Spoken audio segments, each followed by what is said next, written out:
दंडक वन में विराधवत सीता और लक्ष्मण के साथ राम ने दंडक वन में प्रवेश किया। वहां पर उन्हें ऋषि मुनियों के अनेक आश्रम दृष्टिगत हुए। वह क्षेत्र अत्यंत मनोरम था। वहां पर बद्धी बद्धी यज्ञशालाएं थीं तथा हवन सामग्री भी प्रचुर मात्रा में उपलब्ध था। उन आश्रमों में तेजस्वी ऋषि मुनि अपनी आध्यात्मिक साधना में लिप्त रहा करते थे।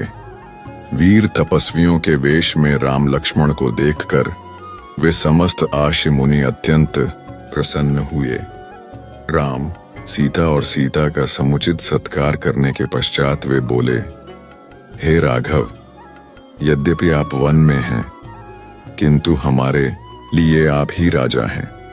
हम वनवासियों की रक्षा करना आपका परम कर्तव्य है। आत्मचिंतन में व्यस्त रहने वाले यहाँ के निवासी तपस्वियों को दुष्ट राक्षस निर्विघ्न रूप से ईश्वर आराधना नहीं करने देते। वे उनकी तपस्या में विघ्न तो डालते ही हैं, साथ ही साथ निरपराध तपस्वियों की हत्या भी कर डालते हैं। इसलिए हम आपसे आग्रह करते हैं कि हे रघुनंदन, आप उनसे हमारी रक्षा करें। रामचंद्र ने उन्हें आश्वस्त किया कि वे शीघ्र ही इन राक्षसों का विनाश कर इस क्षेत्र को निरापद कर देंगे। वहां से उन्होंने महावन में प्रवेश किया, जहां नाना प्रकार के हिंसक पशु और नरभक्षक राक्षस निवास करते थे। ये नरभक्षक राक्षस ही तपस्वियों को कष्ट दिया करते थे। कुछ ही दूर जाने के बाद बाघंबर धारण किए हुए एक पर्वताकार राक्षस दृष्टिगत हुआ। वह राक्षस हाथी के समान चिंगाड़ाता हुआ सीता पर झपटा। उसने सीता को उठा लिया और कुछ दूर जाकर खड़ा हो गया। उसने राम और लक्ष्मण को संबोधित करते हुए कहा, तुम धनुष बाण लेकर दंडक वन में घुस आए हो। ऐसा प्रतीत होता है कि तुम्हारी मृत्यु निकट आ गई है। तुम दोनों कौन हो? क्या तुमने मेरा नाम नहीं सुना? मैं प्रतिदिन ऋषियों का मांस खाकर अपनी क्षुधा शांत करने वाला विराध हूं। तुम्हारी मृत्यु ही तुम्हें यहां ले आई है। मैं तुम दोनों का अभी रक्तपान करके इस सुंदर स्त्री को अपनी पत्नी बनाऊंगा। उसके दंभयुक्त वचनों को सुनकर राम लक्ष्मण से बोले, भैया, विराध के चंगुल में फंसकर सीता अत्यंत भयभीत एवं दुखी हो रही है। मेरे लिए यह बड़ी लज्जाजनक बात है कि कोई अन्य व्यक्ति उसका स्पर्श करे। पिताजी की मृत्यु तथा अपने राज्य के अपहरण से मुझे इतना दुख नहीं हुआ जितना आज भयभीत सीता को देखकर हो रहा है। मुझे यह भी नहीं सूझ रहा है कि इस दुष्ट से सीता की कैसे रक्षा करूं। राम को इस प्रकार दीन वचन कहते सुनकर लक्ष्मण ने क्रुद्ध होकर कहा, भैया, आप तो महापराक्रमी हैं। आप इस प्रकार अनाथों की भांति क्यों बात कर रहे हैं? मैं अभी इस दुष्ट राक्षस का संहार करता हूं। फिर विराध से बोले, रे दुष्ट, अपनी मृत्यु के पूर्व तू हमें अपना परिचय दे और अपने कुल का नाम बता। विराध ने हंसते हुए कहा, यदि तुम मेरा परिचय जानना ही चाहते हो तो सुनो। मैं जय राक्षस का पुत्र हूं। मेरी माता का नाम शतहृदा है। मुझे ब्रह्मा जी से यह वर प्राप्त है कि किसी भी प्रकार का अस्त्र शस्त्र न तो मेरी हत्या ही कर सकती है और न ही उनसे मेरे अंगों छिन्न भिन्न हो सकते हैं। यदि तुम इस स्त्री को मेरे पास छोड़ कर चले जाओगे तो मैं तुम्हें वचन देता हूं कि मैं तुम्हें नहीं मारूंगा। विराध के वचनों से क्रोधित राम ने उसे तत्काल तीक्ष्ण बाणों से बेधना आरंभ कर दिया। राम के बाण विराध के शरीर को छेदकर रक्त रंजित हो पृथ्वी पर गिरने लगे। इस प्रकार जब घायल होकर विराट त्रिशूल ले राम और लक्ष्मण पर झपटा तो दोनों भाइयों ने उस पर अग्निबाणों की वर्षा आरंभ कर दी, किंतु विराट पर उनका कुछ भी प्रभाव नहीं पड़ा। वे केवल उसके त्रिशूल को ही काट सके। फिर जब भयंकर तलवारों से दोनों भाइयों ने उस पर आक्रमण किया तो वह सीता को छोड़ राम और लक्ष्मण को दोनों भुजाओं में पकड़ डाचकर आकाश मार्ग से उड़ डाच चला। राम ने लक्ष्मण से कहा, भाई, हमें जिस ओर यह राक्षस ले जा रहा है, बिना विरोध के हमें उधर ही चले जाना चाहिए। यही हमारे लिए उचित है।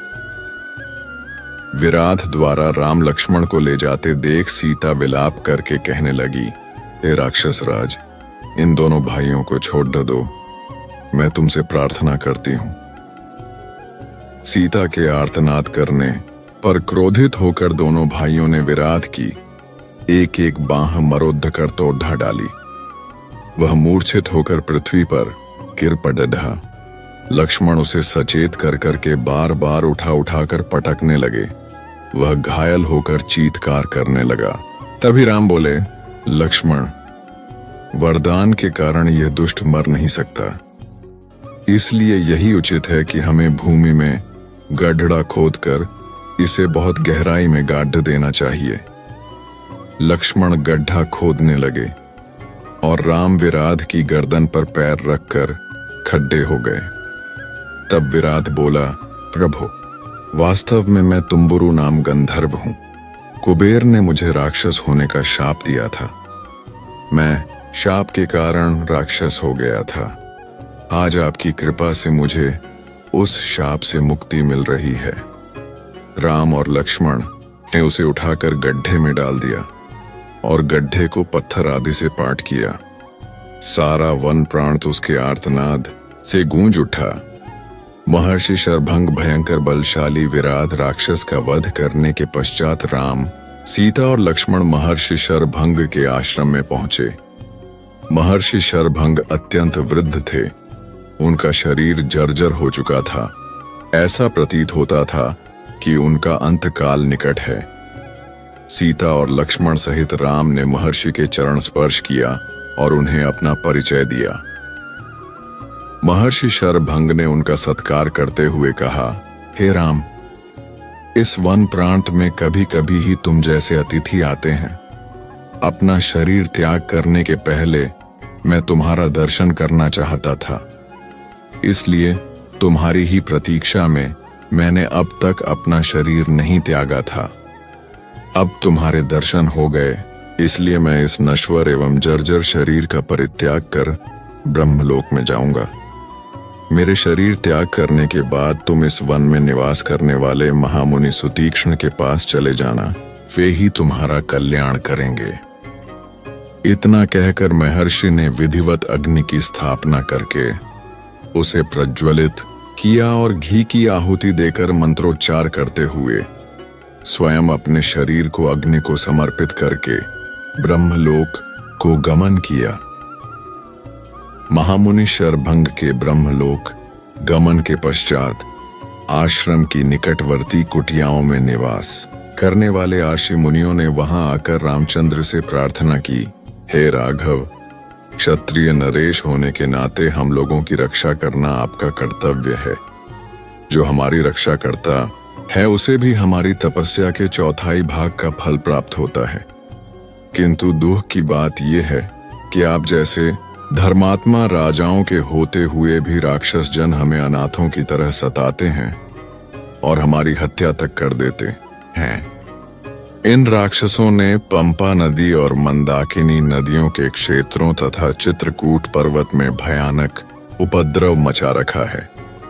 उनके उपद्रव के कारण तपस्वियों के लिए तपस्या करना ही नहीं, जीना भी दूभर हो गया है। ये समाधिस्थ तपस्वियों को मृत्यु के मुख में पहुंचा देते हैं। इसीलिए हम आपकी शरण में आए हैं। आप इस असह्य कष्ट और अपमान से हमारी रक्षा करें और हमें निर्भय होकर तप करने का अवसर दें। राम बोले, हे ऋषि मुनियों, आपके कष्टों के विषय में सुनकर मैं अत्यंत व्यथित हुआ हूं। पिता की आज्ञा से अभी मुझे 14 वर्ष पर्यंत इन वनों में निवास करना है। आप लोगों के रक्षार्थ मैं इस अवधि में राक्षसों का चुन चुन कर नाश करना चाहता हूं। आप सबके समक्ष मैं प्रतिज्ञा करता हूं कि अपने भुजबल से मैं पृथ्वी के समस्त आर्षिद्रोही राक्षसों को समाप्त कर दूंगा। आप लोग मुझे आशीर्वाद दें ताकि मैं इस उद्देश्य में सफल हो सकूं। इस प्रकार से उन्हें धैर्य बंधा और राक्षसों के विनाश की प्रतिज्ञा कर रामचंद्र सीता और लक्ष्मण के साथ मुनि सुतीक्ष्ण के आश्रम में आए। उन्होंने अत्यंत वृद्ध महात्मा सुतीक्ष्ण के चरण स्पर्श किए और उन्हें अपना परिचय दिया। राम का परिचय पाकर महर्षि अत्यंत प्रसन्न हुए। उन्होंने तीनों को समुचित आसन दिया, उनका कुशल क्षेम पूछा तथा फल आदि से उनका सत्कार किया।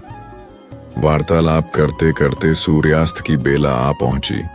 तब उन सब ने एक साथ बैठकर संध्या उपासना की और रात्रि विश्राम भी उनके आश्रम में ही किया। प्रातःकाल राम बोले, हे मुनिवर, हमारे हृदय में दंडक वन में निवास करने वाले आर्ष मुनियों के दर्शन करने की उत्कृष्ट अभिलाषा है। हमने सुना है कि यहाँ ऐसे अनेक आर्षि मुनि हैं जो सहस्त्रों वर्षों से केवल फलाहार करके तपस्या करते हुए सिद्धि को प्राप्त कर चुके हैं। ऐसे महात्माओं के दर्शनों से जन्म जन्मांतर के पाप नष्ट हो जाते हैं, इसलिए आप हमें जाने की आज्ञा दीजिए। महर्षि सुतीक्ष्ण ने आशीर्वाद देकर प्रेम पूर्वक उन्हें विदा करते हुए कहा, हे राम, तुम्हारा मार्ग मंगलमय हो। वास्तव में यहाँ के तपस्वी असीम ज्ञान और भक्ति के भंडार हैं। तुम अवश्य उनके दर्शन करो। इस वन का वातावरण भी तुम्हारे सर्वथा अनुकूल है। इसमें तुम लोग भ्रमण करके अपने वनवास काल को सार्थक करो। सीता की शंका। मार्ग में सीता ने रामचंद्र से कहा, आर्यपुत्र, यद्यपि आप महान पुरुष हैं, किंतु सूक्ष्म रूप से विचार करने पर मुझे प्रतीत होता है कि अधर्म में प्रवृत्त हो हैं। हे नाथ, इस संसार में कामजनित 3 दोष ऐसे हैं जिनका उन्हें परित्याग करना चाहिए। पहला कामजनित दोष है मिथ्या भाषण, जो आपने न तो कभी किया है और न ही कभी करेंगे। दूसरा कामजनित दोष है पर स्त्री गमन। आप एक पत्नी व्रतधारी और महान सदाचारी हैं, अतः यह कार्य भी आपके लिए असंभव है। तीसरा कामजनित दोष है बिना वैर भाव के ही दूसरों के प्रति क्रूरतापूर्ण व्यवहार। यह तीसरा दोष अर्थात क्रूरतापूर्ण व्यवहार ही आपके समक्ष उपस्थित है और आप इसे करने जा रहे हैं। आपने इन तपस्वियों के समक्ष राक्षसों को समूल नष्ट कर डालने की जो प्रतिज्ञा की है, उसी में मुझे दोष दृष्टिगत हो रहा है। आपके लक्ष्मण के साथ धनुष धारण कर इस वन में प्रवेश करने के कार्य को मैं कल्याणकारी नहीं समझती। मुझे यह उचित नहीं लगता कि जिन राक्षसों ने आपको किसी प्रकार की क्षति नहीं पहुंचाई है, उनकी हत्या करके आप व्यर्थ ही अपने हाथों को रक्त रंजित करें। मेरे दृष्टि में यह अनुचित और दोषपूर्ण कृत्य है। महाबाहो, पूर्व काल में किसी पवित्र वन में ईश्वर की आराधना में तल्लीन रहने वाले एक सत्यवादी एवं पवित्र आर्ष निवास करते थे। उनकी कठोर तपस्या से इंद्र भयभीत हो गए और उनकी तपस्या को भंग करना चाहा। एक दिन योद्धा का रूप धारण कर इंद्र आर्षि के आश्रम में पहुंचे और विनय पूर्वक अपना खड्ग उस आर्षि के पास धरोहर के रूप में रख दिया। राशि ने उस खड्ग को लेकर अपनी कमर में बांध लिया, जिससे वह खो न जाए। कमर में बंधे खड्ग के प्रभाव से उनकी प्रवृत्ति में रौद्रता आने लगी। परिणाम स्वरूप वे तपस्या कम और रौद्र कर्म अधिक करने लगे। हे स्वामी, शस्त्र और अग्नि की संगति एक सा प्रभाव दिखाने वाली होती है। आपकी यह भीषण प्रतिज्ञा और आप दोनों भाइयों का निरंतर धनुष उठाए फिरना आप लोगों के लिए कल्याणकारी नहीं है। आपको निर्दोष राक्षसों की हत्या नहीं करनी चाहिए, जिनका आपके प्रति कोई बैर भाव नहीं है। बिना शत्रुता के किसी की हत्या करना लोक में निंदा का कारण भी बनती है। हे नाथ, आप ही सोचिए, कहाँ वन का शांत तपस्वी अहिंसामय जीवन और कहाँ शस्त्र संचालन, कहाँ तपस्या और कहाँ निरीह प्राणियों की हत्या। ये परस्पर विरोधी बातें हैं। आपने वन में आकर तपस्वी का जीवन अपनाया है, इसीलिए उसी का पालन कीजिए। सनातन नियम यही है कि बुद्धिमान लोग कष्ट सहकर भी अपने धर्म की साधना करते हैं। मैं नारी सुलभ चपलता के कारण ही मैं आपको धर्म का यह उपदेश दे रही हूं, अन्यथा किसमें सामर्थ्य है जो आपको धर्म का उपदेश दे। सीता के वचनों को सुनकर राम बोले, सीते, जो कुछ तुमने कहा है वह सर्वथा उचित है। मेरे कल्याण की दृष्टि से ही तुमने यह बात कही है, किंतु हम लोगों के धनुष धारण करने का एकमात्र प्रयोजन आर्यों की रक्षा करना है। यहाँ निवास करने वाले आर्षि मुनि और तपस्वी राक्षसों के कारण अत्यंत दुखी हैं। वे उनसे अपनी रक्षा चाहते हैं और इसके लिए उन्होंने शरणागत होकर मुझसे प्रार्थना की है। उनकी रक्षा के लिए ही मैंने प्रतिज्ञा भी की है। क्षत्रिय का धर्म ही असहाय और दुखियों की रक्षा करना है। आर्षि मुनि और ब्राह्मणों की सेवा तो मेरा कर्तव्य है। फिर मैं तो उन्हें वचन भी दे चुका हूं। क्या तुम्हारे विचार से यह उचित है कि मैं उस प्रतिज्ञा को भंग कर दूं? तुम यह कदापि नहीं चाहोगी कि मैं प्रतिज्ञा भंग करके झूठा कहलाऊं, क्योंकि तुम जानती हो कि सत्य मुझे प्राणों से भी प्रिय है और अपनी प्रतिज्ञा का पालन करने के लिए तुम्हारा और लक्ष्मण का परित्याग भी कर सकता हूं। मैं अपने प्राण का त्याग कर सकता हूं, किंतु अपनी प्रतिज्ञा को मिथ्या सिद्ध नहीं होने दे सकता। फिर भी जो कुछ तुमने कहा उससे मैं बहुत प्रसन्न हूं। इसके पश्चात उन लोगों ने अगस्त्य मुनि के दर्शन के लिए प्रस्थान किया, किंतु उन्हें उनके आश्रम का पता नहीं चल पाया। अनेक आर्षि मुनियों के दर्शन करते तथा वनों में भ्रमण करते हुए 10 वर्ष व्यतीत हो गए। इस अवधि में उन्होंने अलग अलग स्थानों में 1-1, 2-2 वर्ष तक कुटिया बनाकर निवास किया। साथ ही साथ अगस्त्य मुनि के आश्रम की भी खोज करते रहे, परंतु अनेक प्रयत्न करने पर भी उनका आश्रम न पा सके।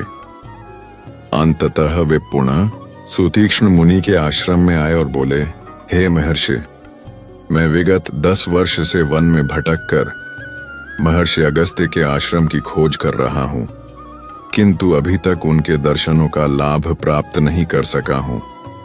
उनके दर्शनों की मुझे तीव्र लालसा है, इसलिए कृपा करके आप उनके आश्रम में पहुंचने के लिए मार्ग बताइए। मुनिराज सुतीक्ष्ण ने कहा, हे राम, तुम दक्षिण दिशा में 16 कोस जाओ। वहां तुम्हें एक विशाल पिप्पली वन दृष्टिगत होगा। उस पिप्पली वन के वृक्ष प्रत्येक ऋतु में खिलने वाले सुगंध युक्त रंग बिरंगे फूलों से लदे वृक्ष मिलेंगे। उन पर नाना प्रकार की बोलियों में कलरव करते हुए असंख्य पक्षी होंगे।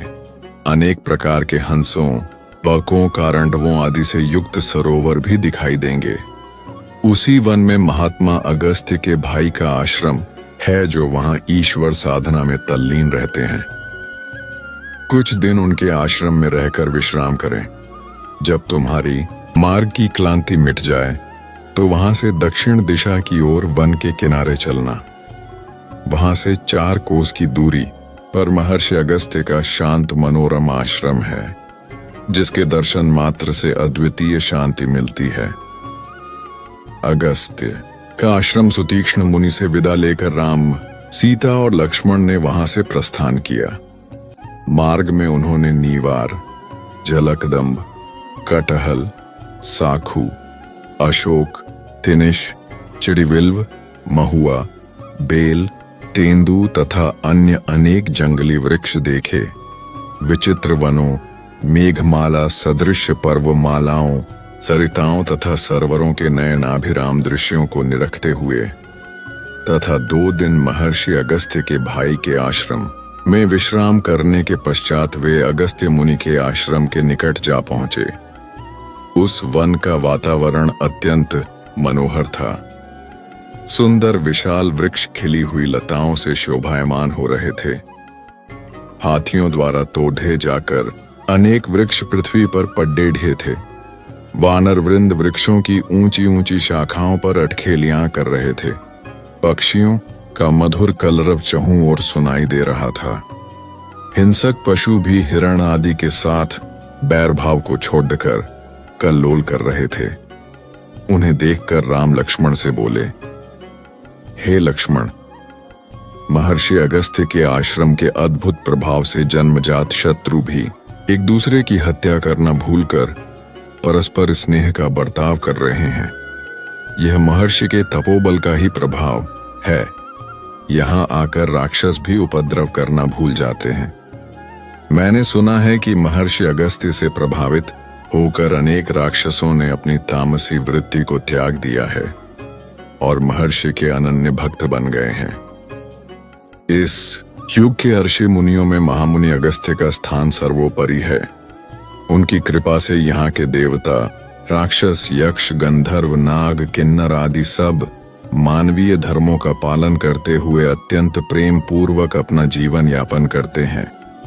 इस शांतिप्रद वन में चोर, डाकू, लंपट, दुराचारी व्यक्ति आने का साहस नहीं करते। ऐसे महात्मा महर्षि के दर्शन का सौभाग्य आज हमें प्राप्त होगा। तुम आश्रम में जाकर मेरे आने की सूचना दो।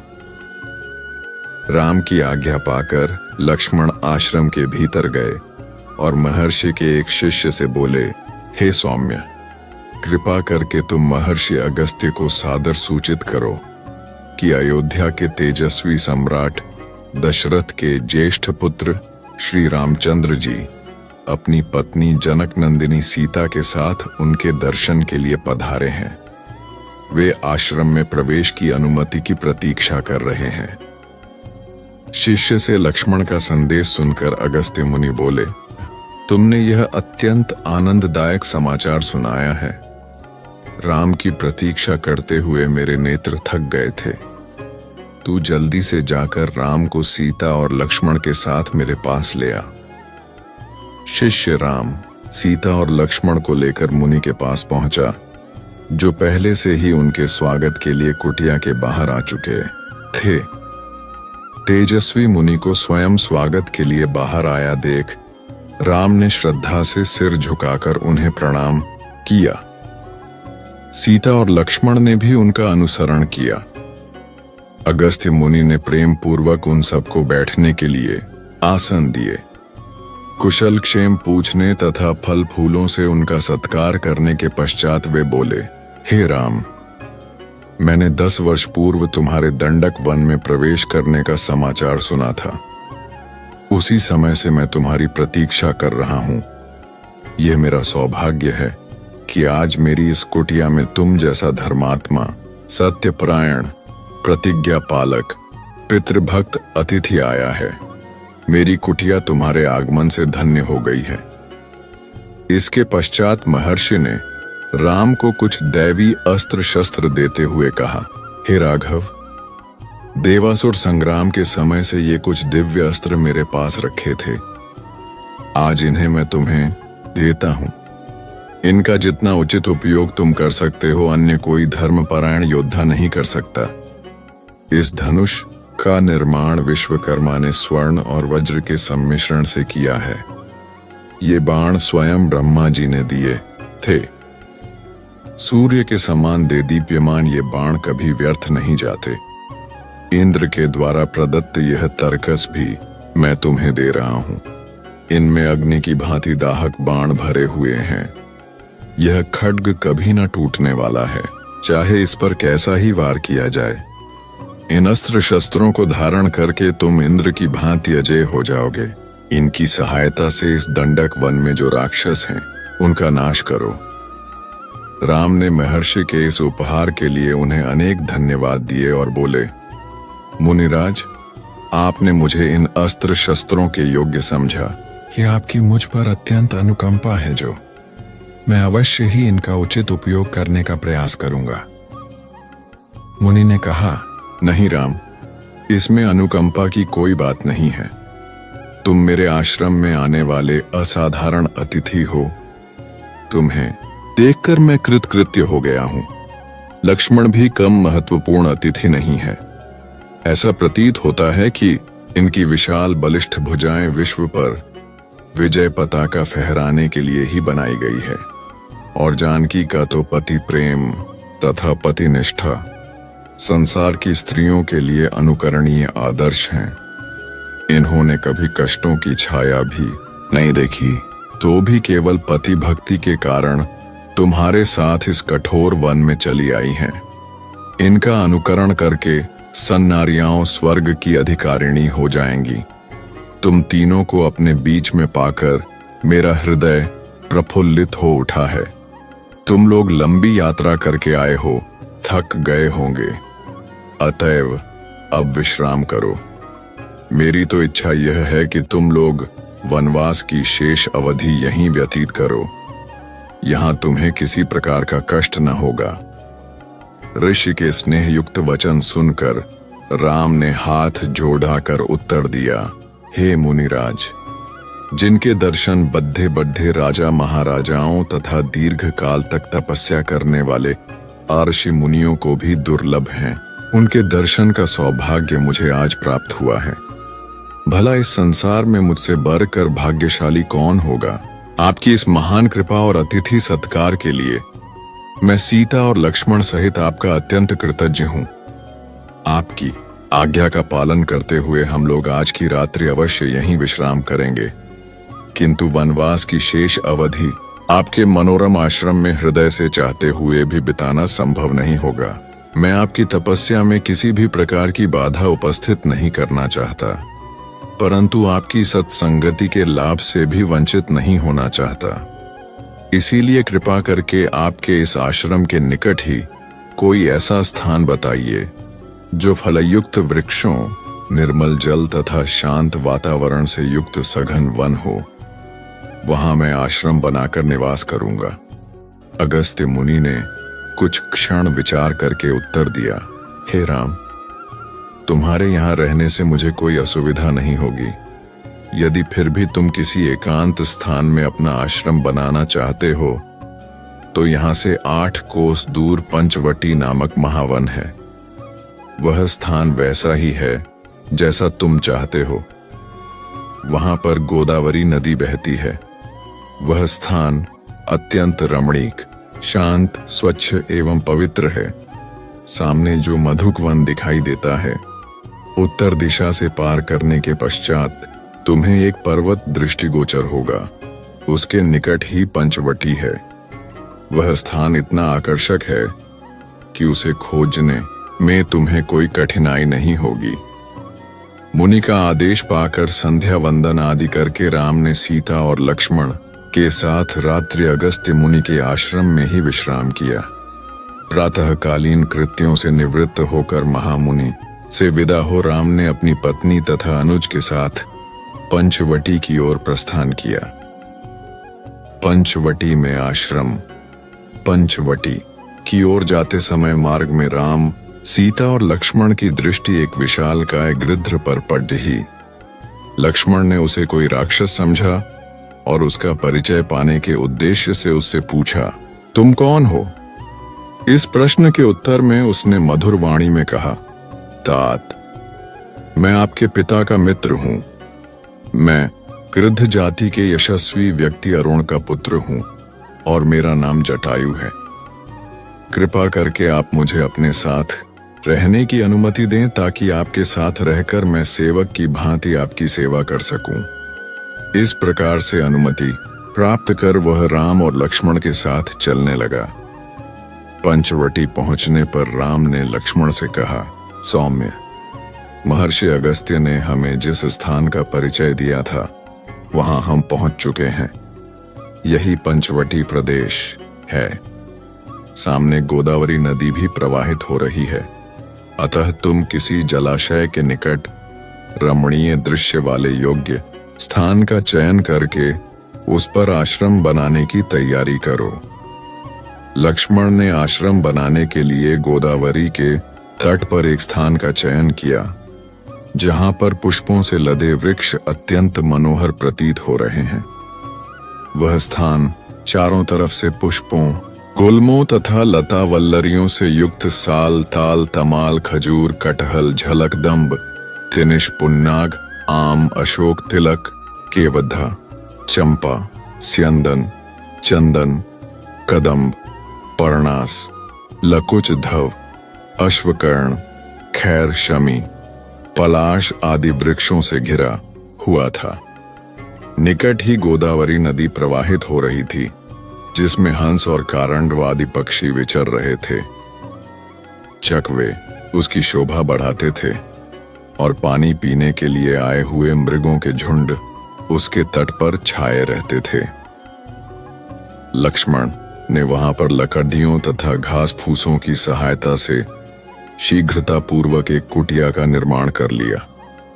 फिर उसी कुटिया के निकट उन्होंने सुंदर लता पल्लवों की सहायता से एक और कुटिया का निर्माण किया और उसमें सुंदर स्तंभों से युक्त यज्ञ वेदी बनाई।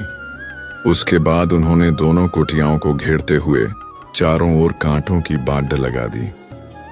इस प्रकार आश्रम का निर्माण कर लेने के पश्चात लक्ष्मण ने राम और सीता को बुलाकर आश्रम का निरीक्षण कराया। वे इस सुंदर आश्रम को देखकर अत्यंत प्रसन्न हुए। लक्ष्मण की सराहना करते हुए राम बोले, लक्ष्मण, तुमने तो इस दुर्गम वन में भी राजप्रासाद जैसा सुविधाजनक निवास स्थान बना दिया। तुम्हारे कारण तो मुझे वन में भी घर से अधिक सुख सुविधा प्राप्त हो रही है। फिर उन दोनों के साथ बैठकर राम ने यज्ञ कुटीर में हवन किया। वे वहां सुखपूर्वक रहने लगे और लक्ष्मण दत्त चित्त होकर उन दोनों की सेवा करने लगे। इस प्रकार वहां पर शरद ऋतु के 2 मास सुखपूर्वक व्यतीत हो गए। अब हेमंत ऋतु का आगमन हो चुका था। एक दिन प्रातः बेला में राम सीता के साथ गोदावरी में स्नान करने के लिए जा रहे थे। लक्ष्मण उनके पीछे पीछे घड़ीला उठाए चल रहे थे। सरिता के तट पर पहुंचने पर लक्ष्मण को ध्यान आया कि हेमंत ऋतु रामचंद्र जी की सबसे प्रिय ऋतु रही है। वे तट पर घड़ीहे को रखकर बोले, भैया, यह वही हेमंत काल है जो आपको सर्वाधिक प्रिय रही है। आप इस ऋतु को वर्ष का आभूषण कहा करते थे। अब शीत अपने चरमावस्था में पहुंच चुकी है। सूर्य की किरणों का स्पर्श प्रिय लगने लगा है। पृथ्वी अन्नपूर्णा बन गई है। कोरस की नदियां बहने लगी हैं। राजा महाराजा अपनी अपनी चतुरंगिणी सेनाएं लेकर शत्रुओं को पराजित करने के लिए निकल पड़ डटे हैं। सूर्य के दक्षिणायन हो जाने के कारण उत्तर दिशा की शोभा समाप्त हो गई है। अग्नि की ऊष्मा प्रिय लगने लगा है। रात्रियां हिम जैसी शीतल हो गई हैं। जौ और गेहूं से भरे खेतों में ओस के बिंदु मोतियों की भांति चमक रहे हैं। ओस के जल से भीगी हुई रेत पैरों को घायल कर रही है। उधर भैया भरत अयोध्या में रहते हुए भी वनवासी का जीवन व्यतीत करते हुए शीतल भूमि पर शयन करते होंगे। वे भी सब प्रकार के ऐश्वर्यों को त्याग कर आपकी भांति त्याग एवं कष्ट का जीवन व्यतीत कर रहे होंगे। हे तात, विद्वजन कहते हैं कि मनुष्य का स्वभाव उसकी माता के अनुकूल होता है, पिता के नहीं। किंतु भरत ने इस कथन को मिथ्या सिद्ध कर दिया है। उनका स्वभाव अपनी माता के क्रूर स्वभाव जैसा कदापि नहीं है। हमारे और संपूर्ण देश के दुख का कारण वास्तव में उनकी माता का क्रूर स्वभाव ही है। लक्ष्मण के कैकेयी के लिए निंदा भरे अंतिम वाक्यों को सुनकर राम बोले, लक्ष्मण, इस प्रकार तुम्हें माता कैकेयी की निंदा नहीं करना चाहिए। वनवास में हमने तापस धर्म ग्रहण किया है और तपस्वी के लिए किसी की निंदा करना या सुनना दोनों ही पाप हैं। कैकेयी जैसी भरत की माता हैं, वैसी ही हमारी भी माता हैं। हमें भरत के द्वारा चित्रकूट में आकर कहे हुए विनम्र, मधुर एवं स्नेह युक्त वचनों को ही स्मरण रखना चाहिए। मैं तो हम चारों भाइयों के पुनः प्रेम पूर्वक मिलन वाले दिन की व्यग्रता से प्रतीक्षा कर रहा हूं। इस प्रकार भरत के वियोग में व्याकुल राम सीता और लक्ष्मण के साथ गोदावरी के शीतल जल में स्नान करके अपने आश्रम वापस आए। शूरपणखा पंचवटी के अपने आश्रम में रामचंद्र सीता के साथ सुखपूर्वक रहने लगे। एक दिन जब राम और लक्ष्मण वार्तालाप कर रहे थे तो वहां पर अकस्मात रावण की बहन शूर्पणखा नामक राक्षसी आ पहुंची। वह राम के तेजस्वी मुखमंडल, कमल नयन तथा नीलांबुज सदृश शरीर की कांति को चकित होकर देख रही थी। राम का मुख सुंदर था, किंतु शूर्पणखा का मुख अत्यंत कुरूप था। राम का कटी प्रदेश एवं उदर क्षीण था, किंतु शूर्पणखा बेडौल लंबे पेट वाली थी। राम के नेत्र विशाल एवं मनोहर थे, किंतु शूर्पणखा की आंखें क्रूप तथा डरावनी थीं। राम की वाणी मधुर थी, किंतु शूर्पणखा भैरवनाद करने वाली थी। राम का रूप मनोहर था, किंतु शूर्पणखा का रूप विभत्स एवं विकराल था। उन्हें देखकर उसके हृदय में वासना का भाव जागृत हो उठा। इच्छानुसार रूप धारण करने वाली वह राक्षसी मनोहर रूप बनाकर राम के पास पहुंची और बोली, तुम कौन हो? राक्षसों के इस देश में तुम कैसे आ गए? तुम्हारा वेश तो तपस्वियों जैसा है, किंतु हाथों में धनुष बाण भी है, साथ में स्त्री भी है। ये बातें परस्पर विरोधी हैं। तुम मुझे अपना परिचय दो। राम ने सरल भाव से कहा, हे देवी, मैं अयोध्या के चक्रवर्ती नरेश महाराजा दशरथ का ज्येष्ठ पुत्र राम हूं। मेरे साथ मेरा छोटा भाई लक्ष्मण और जनकपुरी के महाराज जनक की राजकुमारी तथा मेरी पत्नी सीता हैं। पिताजी की आज्ञा से हम 14 वर्ष के लिए वनों में निवास करने के लिए आए हैं। यही हमारा परिचय है। अब तुम अपना परिचय देकर मेरी इस जिज्ञासा को शांत करो, क्योंकि मुझे प्रतीत होता है कि तुम कोई इच्छानुसार रूप धारण करने वाली राक्षसी हो। राम के प्रश्न का उत्तर देते हुए वह राक्षसी बोली, मेरा नाम शूर्पणखा है। मैं लंका के नरेश परम प्रतापी महाराज रावण की बहन हूं। समस्त संसार में विख्यात विशालकाय कुंभकर्ण और परम नीतिवान विभीषण भी मेरे भाई हैं। वे सब लंका में निवास करते हैं। पंचवटी के स्वामी अत्यंत पराक्रमी खर और दूषण भी मेरे भाई हैं।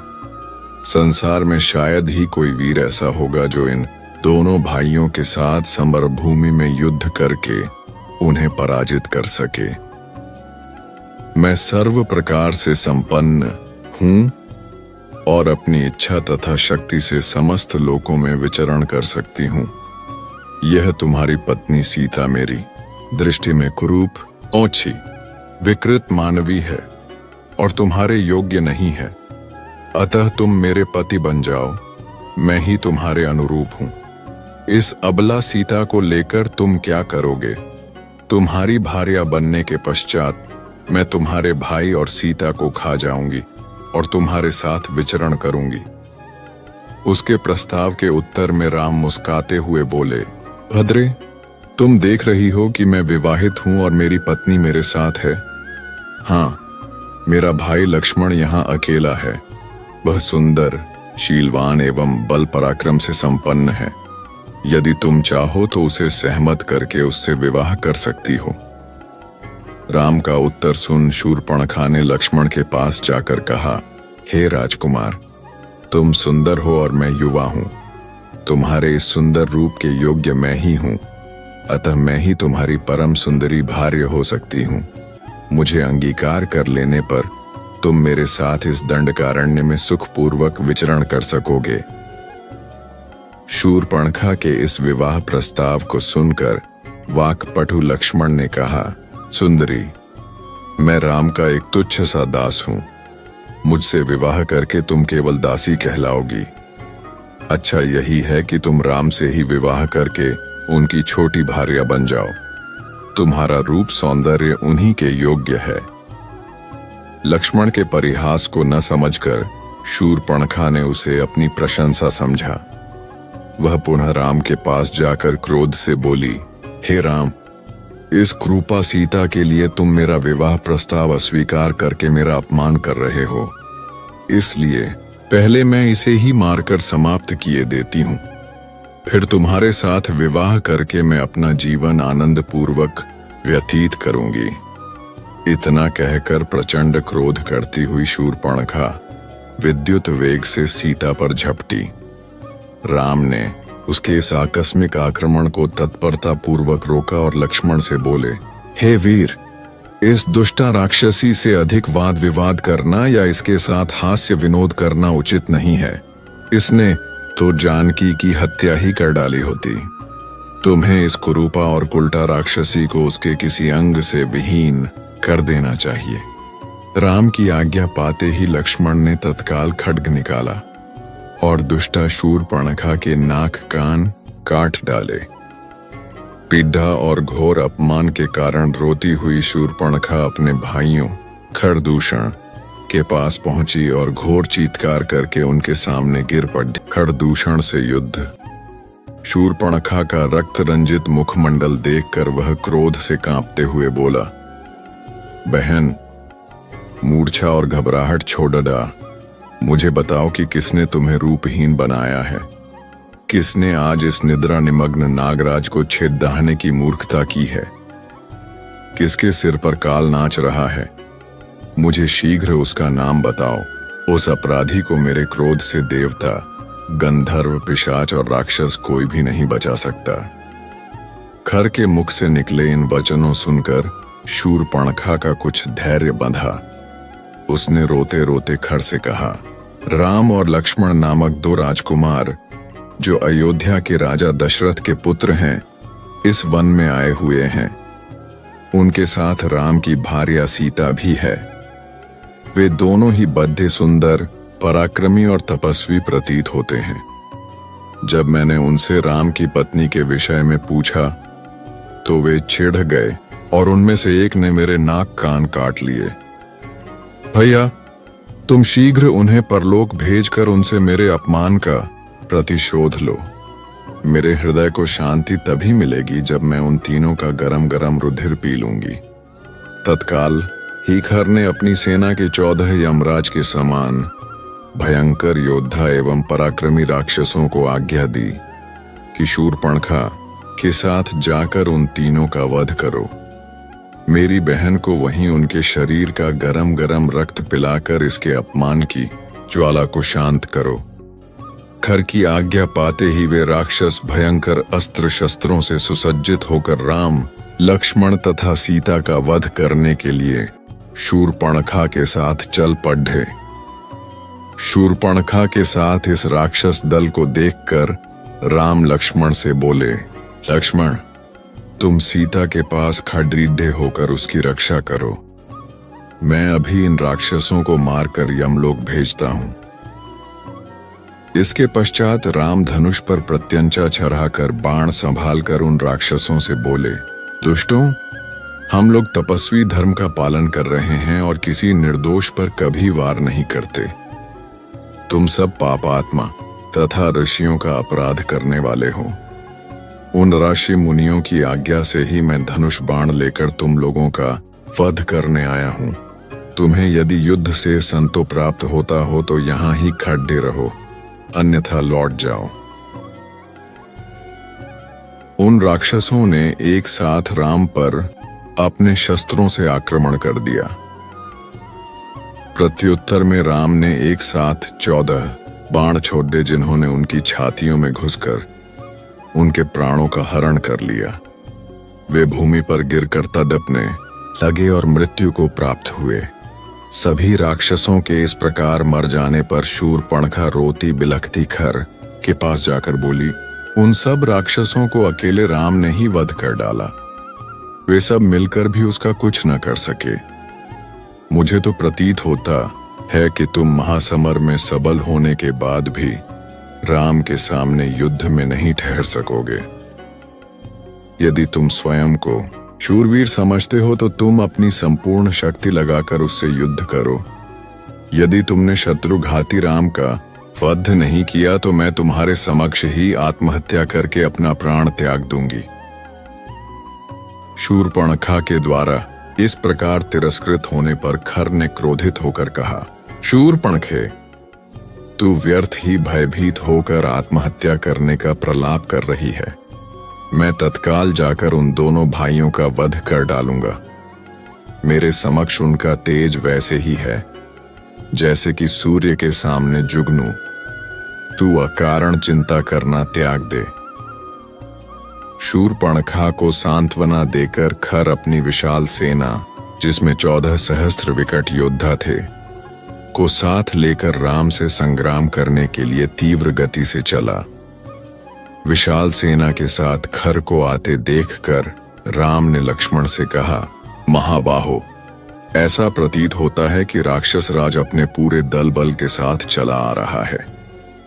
आज आर्य और अनार्य के मध्य संघर्ष होगा और निस्संदेह आर्य की विजय होगी।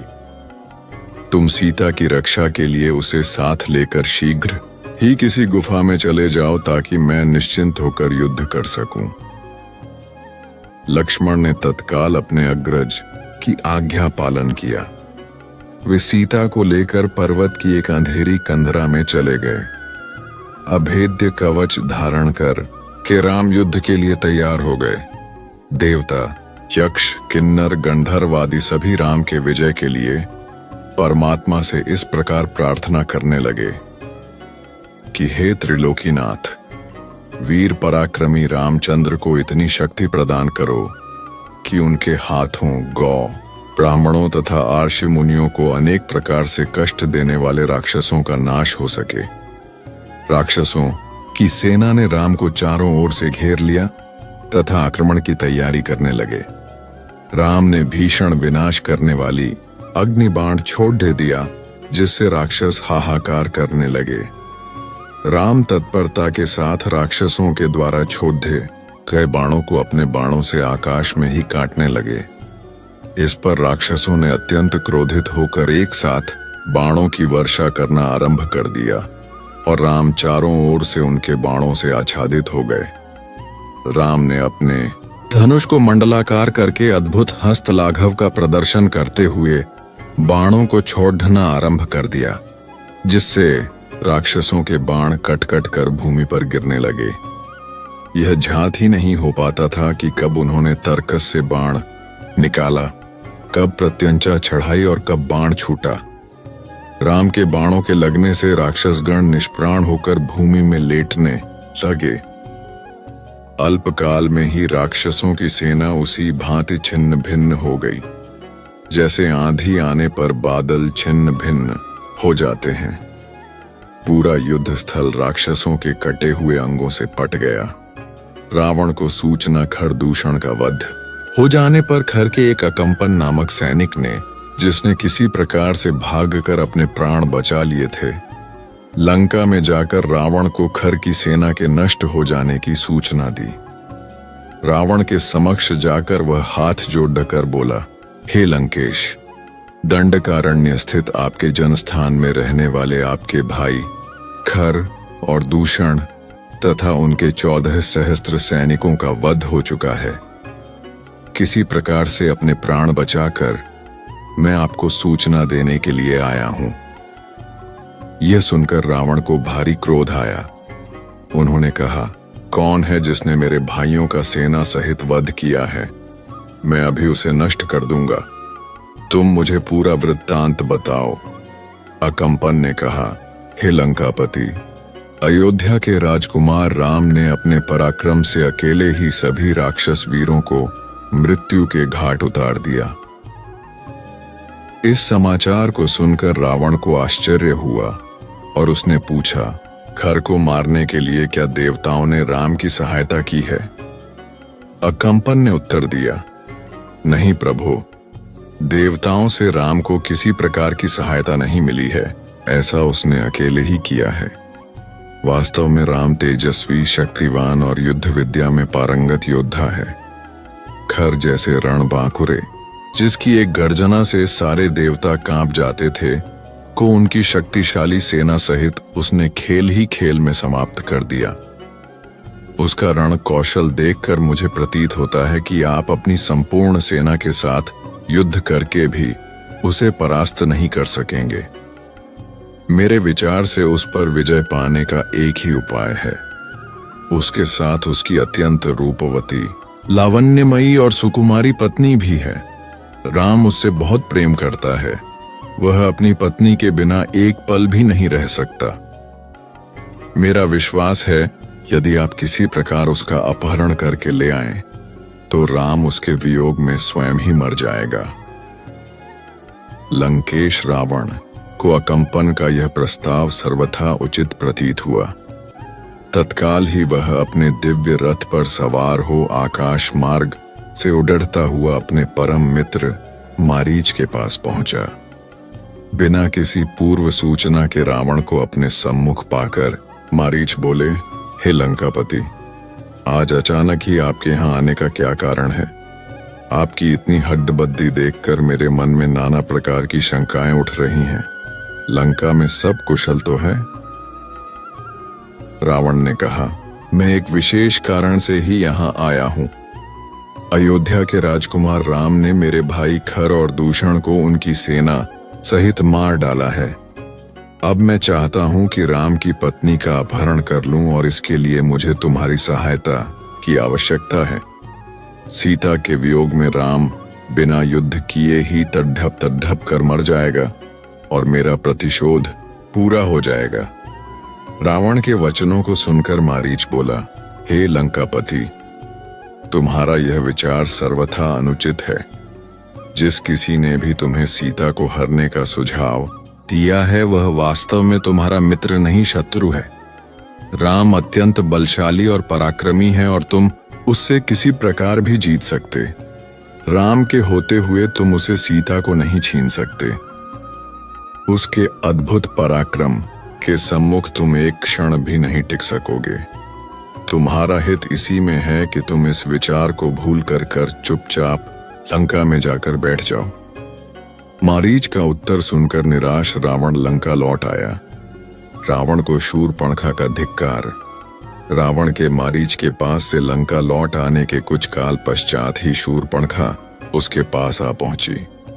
उस समय रावण अपने मंत्रियों से घिरा हुआ था।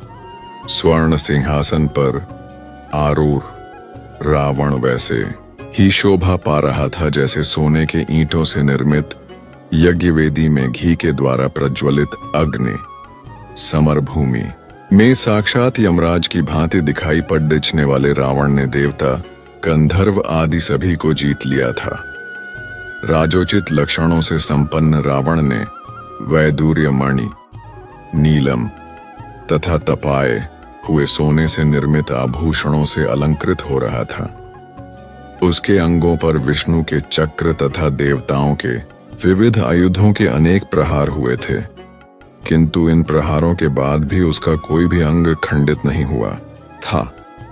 वह रावण पर्वत शिखरों को तोड़कर फेंक देने वाला, देवताओं को रौंद डालने वाला, धर्म को जड़ी डीडीएच से काट देने वाला, दूसरों की भार्याओं के सतीत्व का नाश करने वाला, यज्ञों में विघ्न डालने वाला तथा दिव्यास्त्रों का प्रयोग करने वाला था।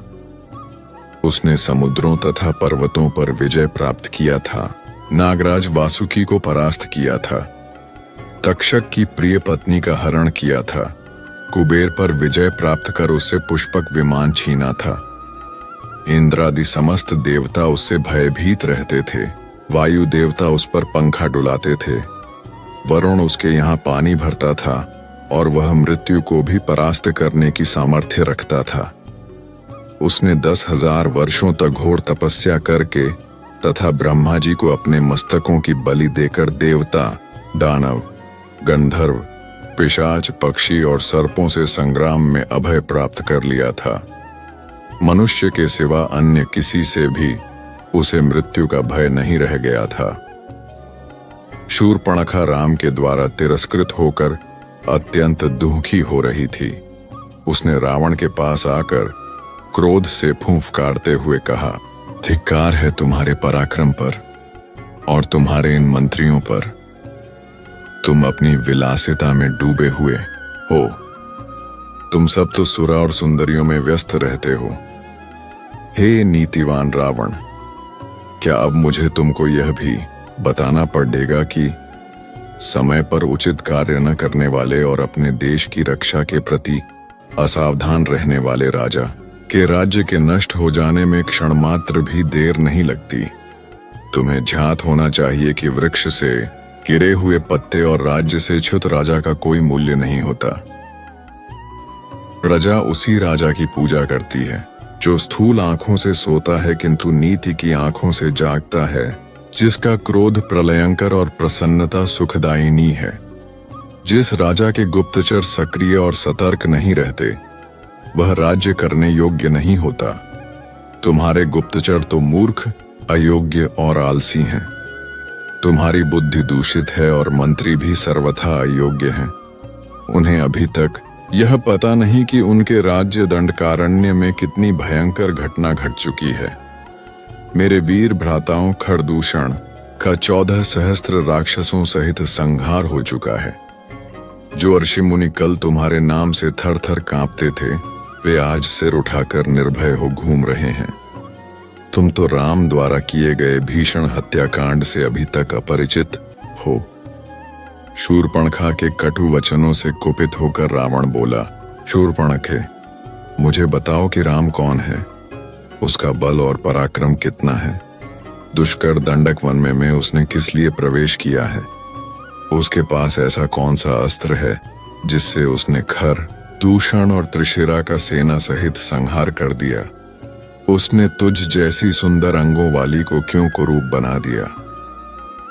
रावण के प्रश्नों का उत्तर देते हुए शूर्पणखा ने कहा, है भाई, महाबली राम अयोध्या नरेश दशरथ के पुत्र हैं। वे अत्यंत निपुण धनुर्धारी हैं। वे अकेले और पैदल थे तो भी उन्होंने मात्र 1.5 मुहूर्त 3 घड़ीही में समस्त राक्षसों का संहार कर डाला। मैंने राम के बाणों की वर्षा से राक्षसों को मरते हुए तो देखा, किंतु यह नहीं देख पाई कि कब राम ने धनुष खींचा और कब बाण छोड़ा। स्त्री होने के कारण राम ने मेरा वध नहीं किया और केवल अपमानित करके छोड़ दिया। राम के समान ही पराक्रमी उसका भाई लक्ष्मण और अत्यंत सुंदरी उसकी पत्नी सीता भी उसके साथ है। इस भूतल पर मैंने आज तक सीता के समान रूपवती अन्य कोई स्त्री नहीं देखा है। जब मैं सीता को तुम्हारी भार्या बनाने के लिए लाने के लिए उद्यत हुई तो लक्ष्मण ने मुझे कुरूप बना दिया। सीता तुम्हारी ही भार्या बनने योग्य है, अतः तुम उसे शीघ्रातिशीघ्र हर लाओ। शूर्पणखा का कथन सुनने तथा अपने मंत्रियों से विचार विमर्श करने के पश्चात रावण ने सीता को हर लाने का निश्चय कर लिया। तत्काल उसने अपना रथ तैयार करवाया और उस पर सवार हो अपने मित्र मारीच के पास पहुंच गया। मारीच ने रावण का समुचित सत्कार करके पूछा, राजन, लंका में सब कुशल तो है ना? आप इतनी जल्दी पुनः कैसे लौट आए? रावण बोला, हे मारीच, क्रूर और मूर्ख राम ने अपने बल का आश्रय लेकर मेरे भाई खर और दूषण सेना सहित त्रिशिरा का वध कर दिया है। उसने मेरी बहन शूर्पणखा को भी कुरूप बना दिया है। तुम मेरे मित्र हो। मित्र ही संकट के समय मित्र की सहायता करता है। मैं जानता हूं कि मेरे मित्रों और शुभ चिंतकों में तुमसे बढ़कर बलवान, नीतिवान और मुझसे सच्चा स्नेह करने वाला और कोई नहीं है। अतः हे मारीच, मैं चाहता हूं कि तुम रजत बिंदुओं वाला स्वर्ण मृग बनकर राम के आश्रम के सामने जाओ। तुम्हें देखकर सीता अवश्य राम लक्ष्मण को तुम्हें पकड़ देखने के लिए भेजेगी। उन दोनों के चले जाने पर मैं अकेली सीता का अपहरण करके ले जाऊंगा। राम को सीता का वियोग असह्य होगा और विरह की उस अवस्था में राम को मार डालना मेरे लिए कठिन नहीं होगा। रावण के वचन सुनकर मारीच बोला, हे लंकापति, जैसे कि मैं पहले भी कह चुका हूं कि ऐसा करना तुम्हारे लिए उचित नहीं होगा। यह कार्य तुम्हारे जीवन के लिए काल बन जाएगा। आश्चर्य की बात है कि वेद शास्त्रों के जाता होते हुए भी तुम परस्त्री हरण जैसा भयंकर पाप करने जा रहे हो। तुम्हें ज्ञात होना चाहिए कि राम के क्रोध से तुम बच नहीं सकोगे। मारीच के इस उत्तर से क्रुद्ध हो हाथ में खड्ग लेकर रावण बोला, मारीच, मैं तुझे अपना मित्र समझकर तेरे पास आया था।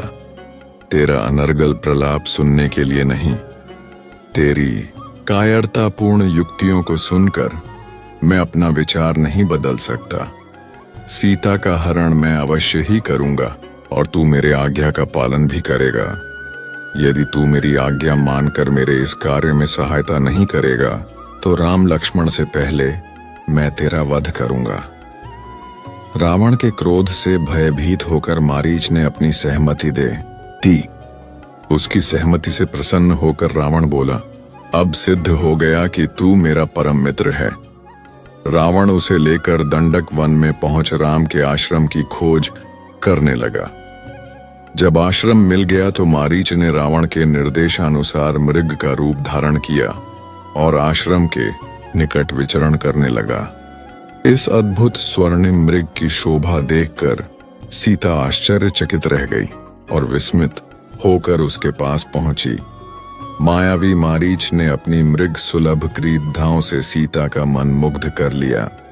स्वर्ण मृग सीता की इच्छा इस अद्भुत मृग को पकड़ दिएच कर आश्रम में रखने की हुई। अतः वे राम को पुकारते हुए बोली, हे आर्यपुत्र, आप और लक्ष्मण शीघ्र आइए। देखिए कितना सुंदर और अद्भुत स्वर्ण मृग यहाँ विचरण कर रहा है। उस माया मृग को देखकर लक्ष्मण को संदेह हुआ और उन्होंने राम से कहा, तात, मुझे ऐसा प्रतीत होता है कि हमें छलने के लिए इस मृग के रूप में स्वेच्छा रूपधारी मारीच ही आया है। हे जगतपति, इस भूतल पर कहीं भी ऐसा विचित्र रत्नमय मृग नहीं है, अतः निसंदेह यह माया ही है। लक्ष्मण को बीच में ही रोकते हुए सीता राम से बोली, हे नाथ, यह मृग अत्यंत सुंदर है, इसने मेरे मन को मोह लिया है। आप अवश्य ही इसे पकड़ डीडीएच कर लाइए। जब हम वनवास समाप्त करके अयोध्या लौटेंगे तो यह हमारे प्रासाद की शोभा बढ़ाएगा। यदि यह जीवित न पकड़ दिया जा सके तो इसे मारकर मृगछाला ही ले आइए। मैं उस पर आपके साथ बैठना चाहती हूँ। सीता के आग्रह को देखकर राम लक्ष्मण से बोले, हे लक्ष्मण, निसंदेह इस मृग का रूप अत्यंत मनोहर एवं आकर्षक है। यदि यह पकड़ा नहीं भी गया तो मारा तो अवश्य ही जाएगा। इसमें भी संदेह नहीं है कि इसकी मृगछाला मनोहारी होगी। सीता का आग्रह पूर्ण करने के लिए इसे अवश्य ही पकड़ दिएचना चाहिए। तुम्हारी शंका के अनुसार यदि यह राक्षसी माया है तो भी इस राक्षस को मारना उचित ही होगा। तुम सीता की रक्षा करो, मैं इसे जीवित पकड़ देने या मारने के लिए जाता हूं। इतना कहकर राम अपने शस्त्रास्त्र धारण कर मायावी मृग के पीछे चल पड़े। राम को अपनी ओर आता देख मृग भी उछलता कूदता गहन वन के भीतर चला गया। वह विविध वृक्षों चादियों के बीच कभी छिपता और कभी प्रकट होता, कभी धीमी तो कभी द्रुत गति से भागने लगा। उसका पीछा करते करते रामचंद्र आश्रम से बहुत दूर निकल गए। अंततः मृग के दृष्टिगत होते ही क्रुद्ध होकर राम ने एक तीक्ष्ण बाण छोड़ा जो मारीच के हृदय तक पहुंच गया। बाण लगते ही मारीच अपने असली वेश में धराशायी हो गया और राम के स्वर में हासीते, हाँ लक्ष्मण, चीत्कार करते हुए मर गया।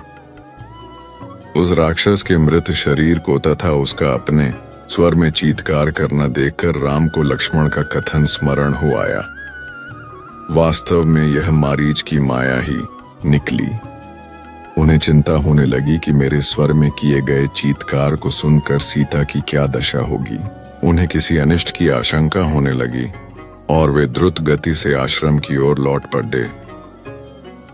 इधर जब सीता ने अपने पति के स्वर में हासीते, हाँ लक्ष्मण, सुना तो उन्होंने व्याकुल होकर लक्ष्मण से कहा, हे लक्ष्मण, प्रतीत होता है कि तुम्हारे भैया अवश्य ही किसी संकट में पड़ डेच गए हैं। तुम शीघ्र जाकर उनकी सहायता करो। उनके दुख भरे शब्द सुनकर मेरा हृदय चिंता से बहुत घबरा रहा है। आशंका से आतुर सीता के वचन सुनकर लक्ष्मण बोले, हे आर्य, इस प्रकार मैं आपको अकेला छोड़कर नहीं जा सकता। भैया ने आपकी रक्षा का भार मुझे सौंपा है। आप धैर्य धारण करें, भैया अभी आते ही होंगे। दुखी होकर सीता बोली, लक्ष्मण, ऐसा प्रतीत होता है कि तुम भाई के रूप में उनके शत्रु हो, इसीलिए उनके ऐसे आर्त स्वर सुनकर भी उनकी सहायता के लिए नहीं जाना चाहते। जब उनको ही कुछ हो गया तो मेरी रक्षा से क्या लाभ। इस प्रकार कहते हुए उनके नेत्रों से अश्रुधारा बहने लगी। सीता की यह दशा देखकर लक्ष्मण हाथ जोड़कर बोले, देवी आप व्यर्थ दुखी न हो। संसार में ऐसा कोई भी देवता, दानव, मनुष्य, गंधर्व नहीं है जो भैया के पराक्रम का सामना कर सके। मायावी राक्षस नाना प्रकार के रूप धारण करते हैं और विविध प्रकार की बोलियां बोलते हैं, अतः आपको चिंता करने की आवश्यकता नहीं है।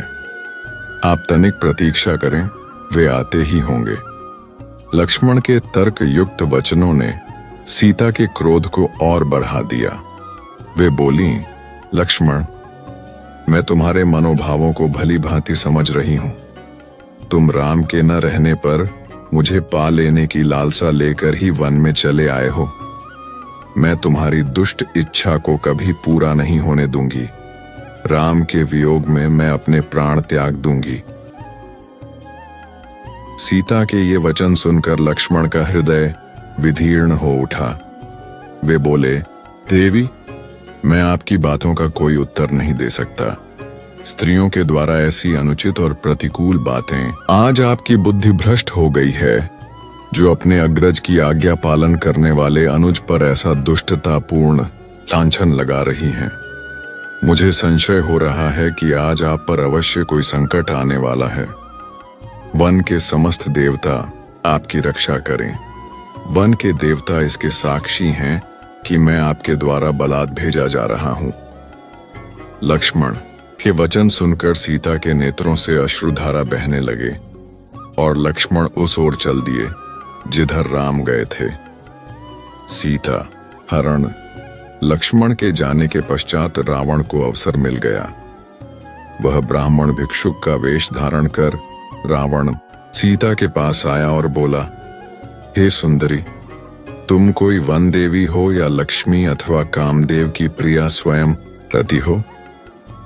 इस पृथ्वी पर तो मैंने तुम्हारे जैसी रूपवती लावण्यमयी युवती मैंने आज तक इस संसार में नहीं देखा है। तुम कौन हो, किसकी कन्या हो और इस वन में किस लिए निवास कर रही हो? कहाँ यह तुम्हारा तीनों लोकों में सबसे सुंदर रूप, तुम्हारी सुकुमारता और कहाँ इस दुर्गम वन में निवास? यह स्थान तो इच्छानुसार रूप धारण करने वाले भयंकर राक्षसों का निवास स्थान है। तुम यहां से चली जाओ, तुम यहां रहने योग्य नहीं हो। सीता ने कहा, हे ब्राह्मण, मेरा नाम सीता है। मैं मिथिला नरेश जनक की पुत्री और अयोध्यापति दशरथ के ज्येष्ठ पुत्र श्री रामचंद्र की पत्नी हूं। पिता की आज्ञा से मेरे पति अपने भाई भरत को अयोध्या का राज्य देकर 14 वर्ष के लिए वनवास कर रहे हैं। उन पराक्रमी सत्यपरायण वीर के साथ मेरे तेजस्वी देवर लक्ष्मण भी हैं। आप अतिथि हैं, अतः इस आसन पर बैठकर यह जल और फल ग्रहण कीजिए। मेरे पति अभी आते ही होंगे।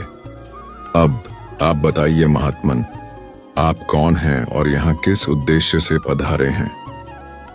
सीता का प्रश्न सुनकर रावण गरज कर बोला, हे सीते, मैं तीनों लोकों 14 भुवनों का विजेता महाप्रतापी लंकापति रावण हूं, जिसके नाम से देवता, दानव, यक्ष, किन्नर, गंधर्व, मुनि सभी भयभीत रहते हैं। इंद्र, वरुण, कुबेर जैसे देवता जिसकी सेवा करके अपने आप को धन्य समझते हैं। मैं तुम्हारे लावण्यमय सौंदर्य को देखकर अपनी सुंदर रानियों को भी भूल गया हूं और मैं तुम्हें ले जाकर अपनी भार्या बनाना चाहता हूं। हे मृगलोचने, तुम मेरे साथ चलकर नाना देशों से आई हुई मेरी अत्यंत सुंदर रानियों पर पटरानी बनकर शासन करो। मेरी नगरी लंका की सुंदरता को देखकर तुम इस वन के कष्टों को भूल जाओगी, इसलिए मेरे साथ चलने को तैयार हो जाओ। रावण का नीचतापूर्ण प्रस्ताव सुनकर सीता क्रुद्ध स्वर में बोली, हे अधम राक्षस, तुम परम तेजस्वी, अद्भुत पराक्रमी और महान योद्धा, रामचंद्र के पराक्रम को नहीं जानते, इसीलिए तुम मेरे सम्मुख यह कुत्सित प्रस्ताव रखने का दुस्साहस कर रहे हो। अरे मूर्ख, क्या तू वनराज सिंह के मुख में से उसके दांत उखाड़ना चाहता है? तेरे सिर पर काल नाच रहा है, इसीलिए तू यह घृणित प्रस्ताव लेकर यहाँ आया है। तेरी मृत्यु ही तुझे यहाँ लेकर आई है। सीता के ये अपमानजनक वाक्य सुनकर रावण के अत्यंत कुपति हो गया। आंखें लाल करते हुए उसने कहा, सीते, तू मेरे बल और प्रताप को नहीं जानती। मैं आकाश में खड्डा होकर पृथ्वी को गेंद की भांति उठा सकता हूँ, अथाह समुद्र को एक चुल्लू में भरकर पी सकता हूँ। मैं तुझे लेने के लिए आया हूँ और लेकर ही जाऊंगा। यह कहकर रावण ने अपने ब्राह्मण वेश को त्याग कर विकराल रूप धारण कर लिया और दोनों हाथों से सीता को उठाकर अपने कंधे पर बिठा निकटवर्ती खड्डे विमान पर जा सवार हुआ। इस प्रकार अप्रत्याशित रूप से पकड़ ले जाने पर सीता ने हा राम कहते हुए स्वयं को रावण के हाथों से छुड़ाने का प्रयास किया, परंतु बलवान रावण के सामने उनकी एक न चली। उसने उन्हें बांधकर विमान में एक ओर डाल दिया और तीव्र गति से लंका की ओर चल पड़ा। सीता निरंतर विलाप किए जा रही थी। हाँ राम, पापी रावण मुझे लिए जा रहा है। हे लक्ष्मण, तुम कहाँ हो? तुम्हारी बलवान भुजाएं इस समय इस दुष्ट से मेरी रक्षा क्यों नहीं करती? हाय, आज कैकेयी की मनोकामना पूरी हुई। इस प्रकार विलाप करती हुई सीता ने मार्ग में खड़ी रीढ़े जटायु को देखा। जटायु को देखते ही सीता चिल्लाई, हे आर्य जटायु, देखो, लंका का यह दुष्ट राजा रावण मेरा अपहरण करके लिए जा रहा है। इस नराधम से आप मेरी रक्षा करने में आप असमर्थ हैं, क्योंकि यह बलवान है और अनेक युद्धों में विजय पाने के कारण इसका दुस्साहस बढ़ा हुआ है।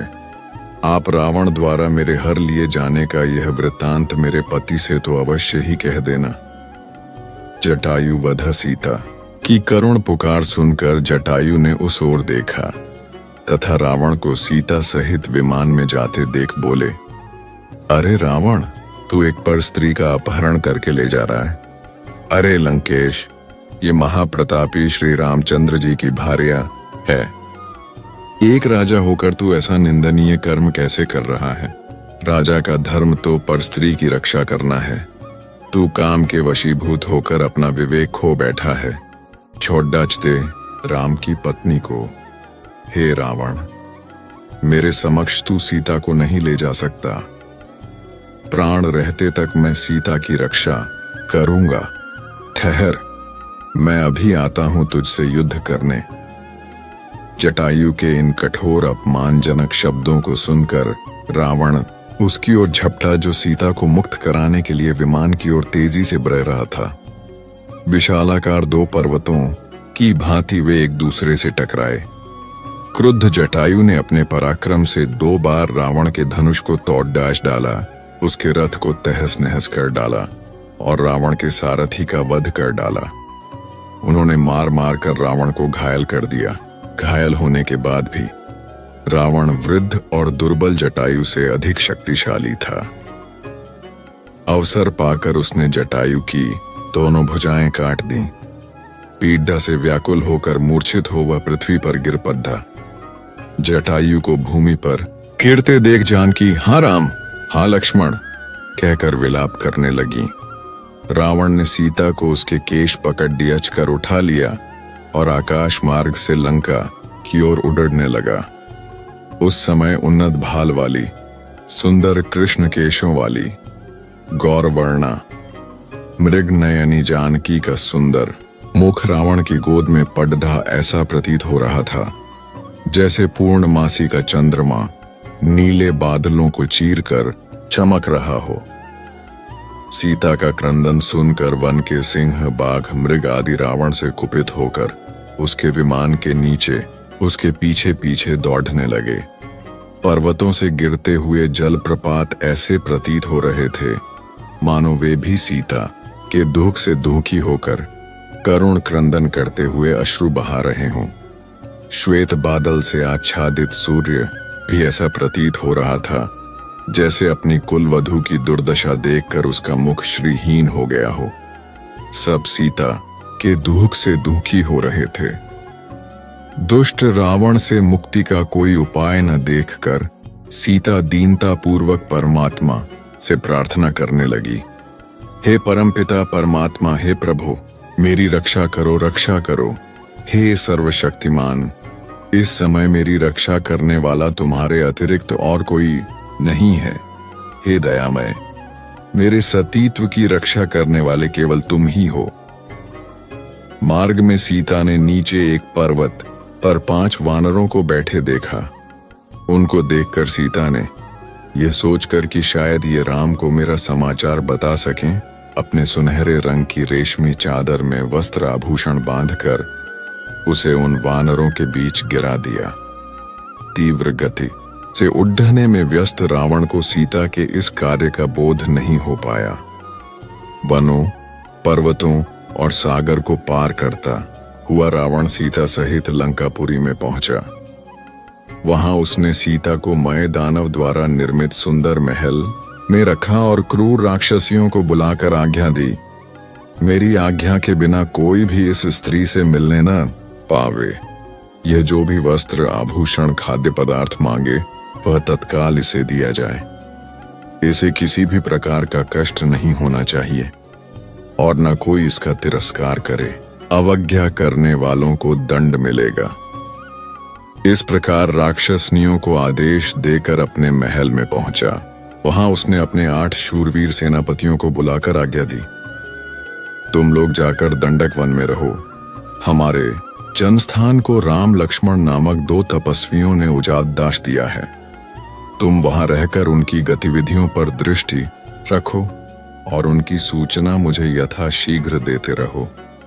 अवसर पाकर उन दोनों की हत्या कर डालो। मैं तुम्हारे पराक्रम से भली भांति परिचित हूं, इसीलिए उन्हें मारने का दायित्व तुम्हें सौंप रहा हूं।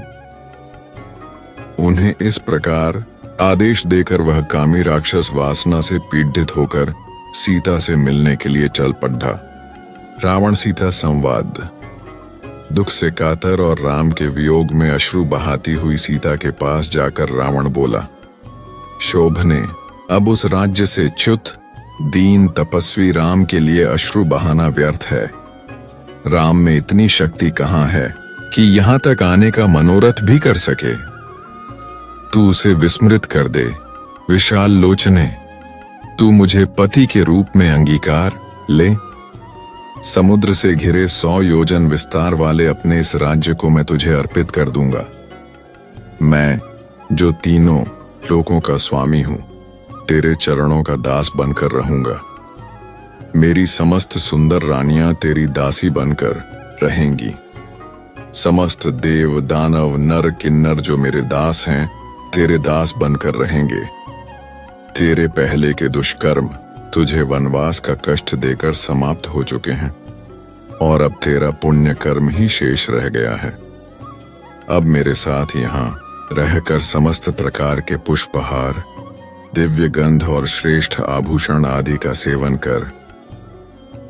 सुमुखी, तेरा यह कमल के समान सुंदर, निर्मल और मनोहर मुख शोक से पीड़ित होकर शोभाहीन हो गया है। मुझे स्वीकार करके उसे पुनः शोभायमान कर। धर्म और लोकलाज का भय निर्मूल है। यह सब मात्र तेरे मिथ्या विचार हैं। किसी सुंदरी का युद्ध में हरण करके उसके साथ विवाह करना भी तो वैदिक रीति का ही एक अंग है। इसलिए तू निःशंक होकर मेरी बन जा। मैं तेरे इन कोमल चरणों पर अपने ये 10 मस्तक रख रहा हूं। मुझ पर शीघ्र कृपा कर। रावण के इन वचनों को सुनकर शोक से कष्ट पाती हुई वैदेही अपने और रावण के बीच में तिनके का ओट करके बोली, हे नराधम, परम पराक्रमी, धर्मपरायण एवं सत्य प्रतिज्ञ दशरथ नंदन श्री रामचंद्र जी ही मेरे पति हैं। मैं उनके अतिरिक्त किसी अन्य की ओर दृष्टि तक भी नहीं कर सकती। यदि तूने मुझे बलपूर्वक मेरा अपहरण किया होता तो अपने भाई खर की तरह जनस्थान के युद्ध स्थल पर ही मारा गया होता, किंतु तू कायरों की तरह मुझे चुरा लाया है। तेरे इस अनर्गल प्रलाप से ऐसा प्रतीत होता है कि अब लंका सहित तेरे विनाश का समय आ गया है। तू इस भ्रम में मत रह कि यदि देवता और राक्षस तेरा कुछ नहीं बिगाड़ सके तो राम भी तुझे नहीं मार सकेंगे। उनके हाथों से ही तेरी मृत्यु निश्चित है। अब तेरा जीवन काल समाप्त प्राय हो चुका है। तेरे तेज, बल और बुद्धि तो पहले ही नष्ट हो चुके हैं, और जिसकी बुद्धि नष्ट हो चुकी होती है उसका विनाश काल दूर नहीं होता। अरे राक्षस आधम, तू महापापी है, इसलिए मेरा स्पर्श नहीं कर सकता। तूने कभी सोचा भी है कि कमलों में विहार करने वाली हंसिनी क्या कभी कुक्कुट के साथ रह सकती है?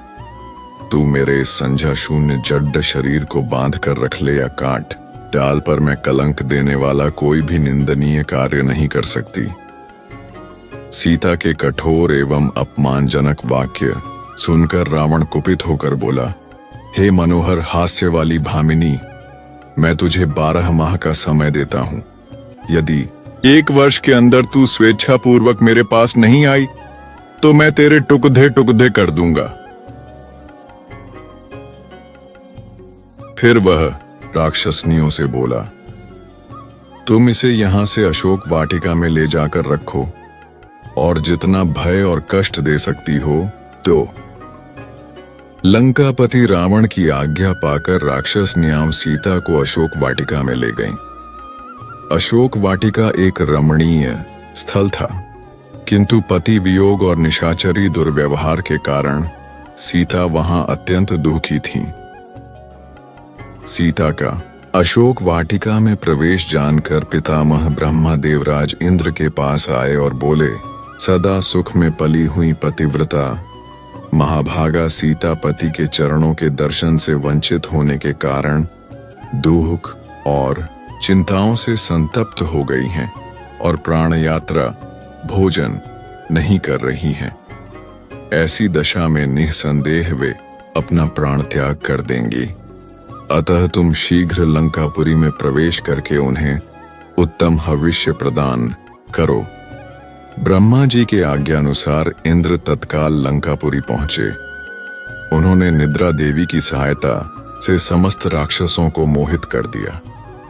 फिर वे सीता के पास जाकर बोले, हे देवी, आप शोक न करें, मैं शचीपति इंद्र राम की सहायता करूंगा।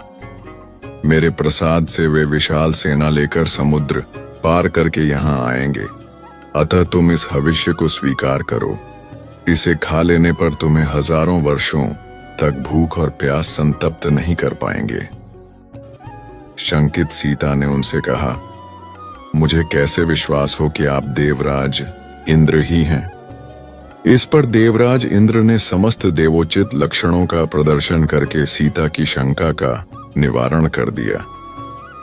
विश्वास हो जाने पर सीता बोली, यह मेरा सौभाग्य है कि आज आपके मुख से मुझे अपने पति का नाम सुनने को मिला। आप मेरे लिए मेरे श्वशुर दशरथ और पिता जनक के तुल्य हैं।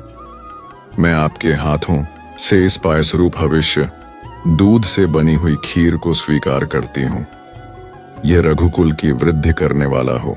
इस प्रकार से इंद्र द्वारा प्रदत्त हविष्य को खाकर जानकी भूख प्यास के कष्ट से मुक्त हो गईं और देवराज इंद्र राक्षसों को मोहित करने वाली निद्रा के साथ देवलोक को चले गए।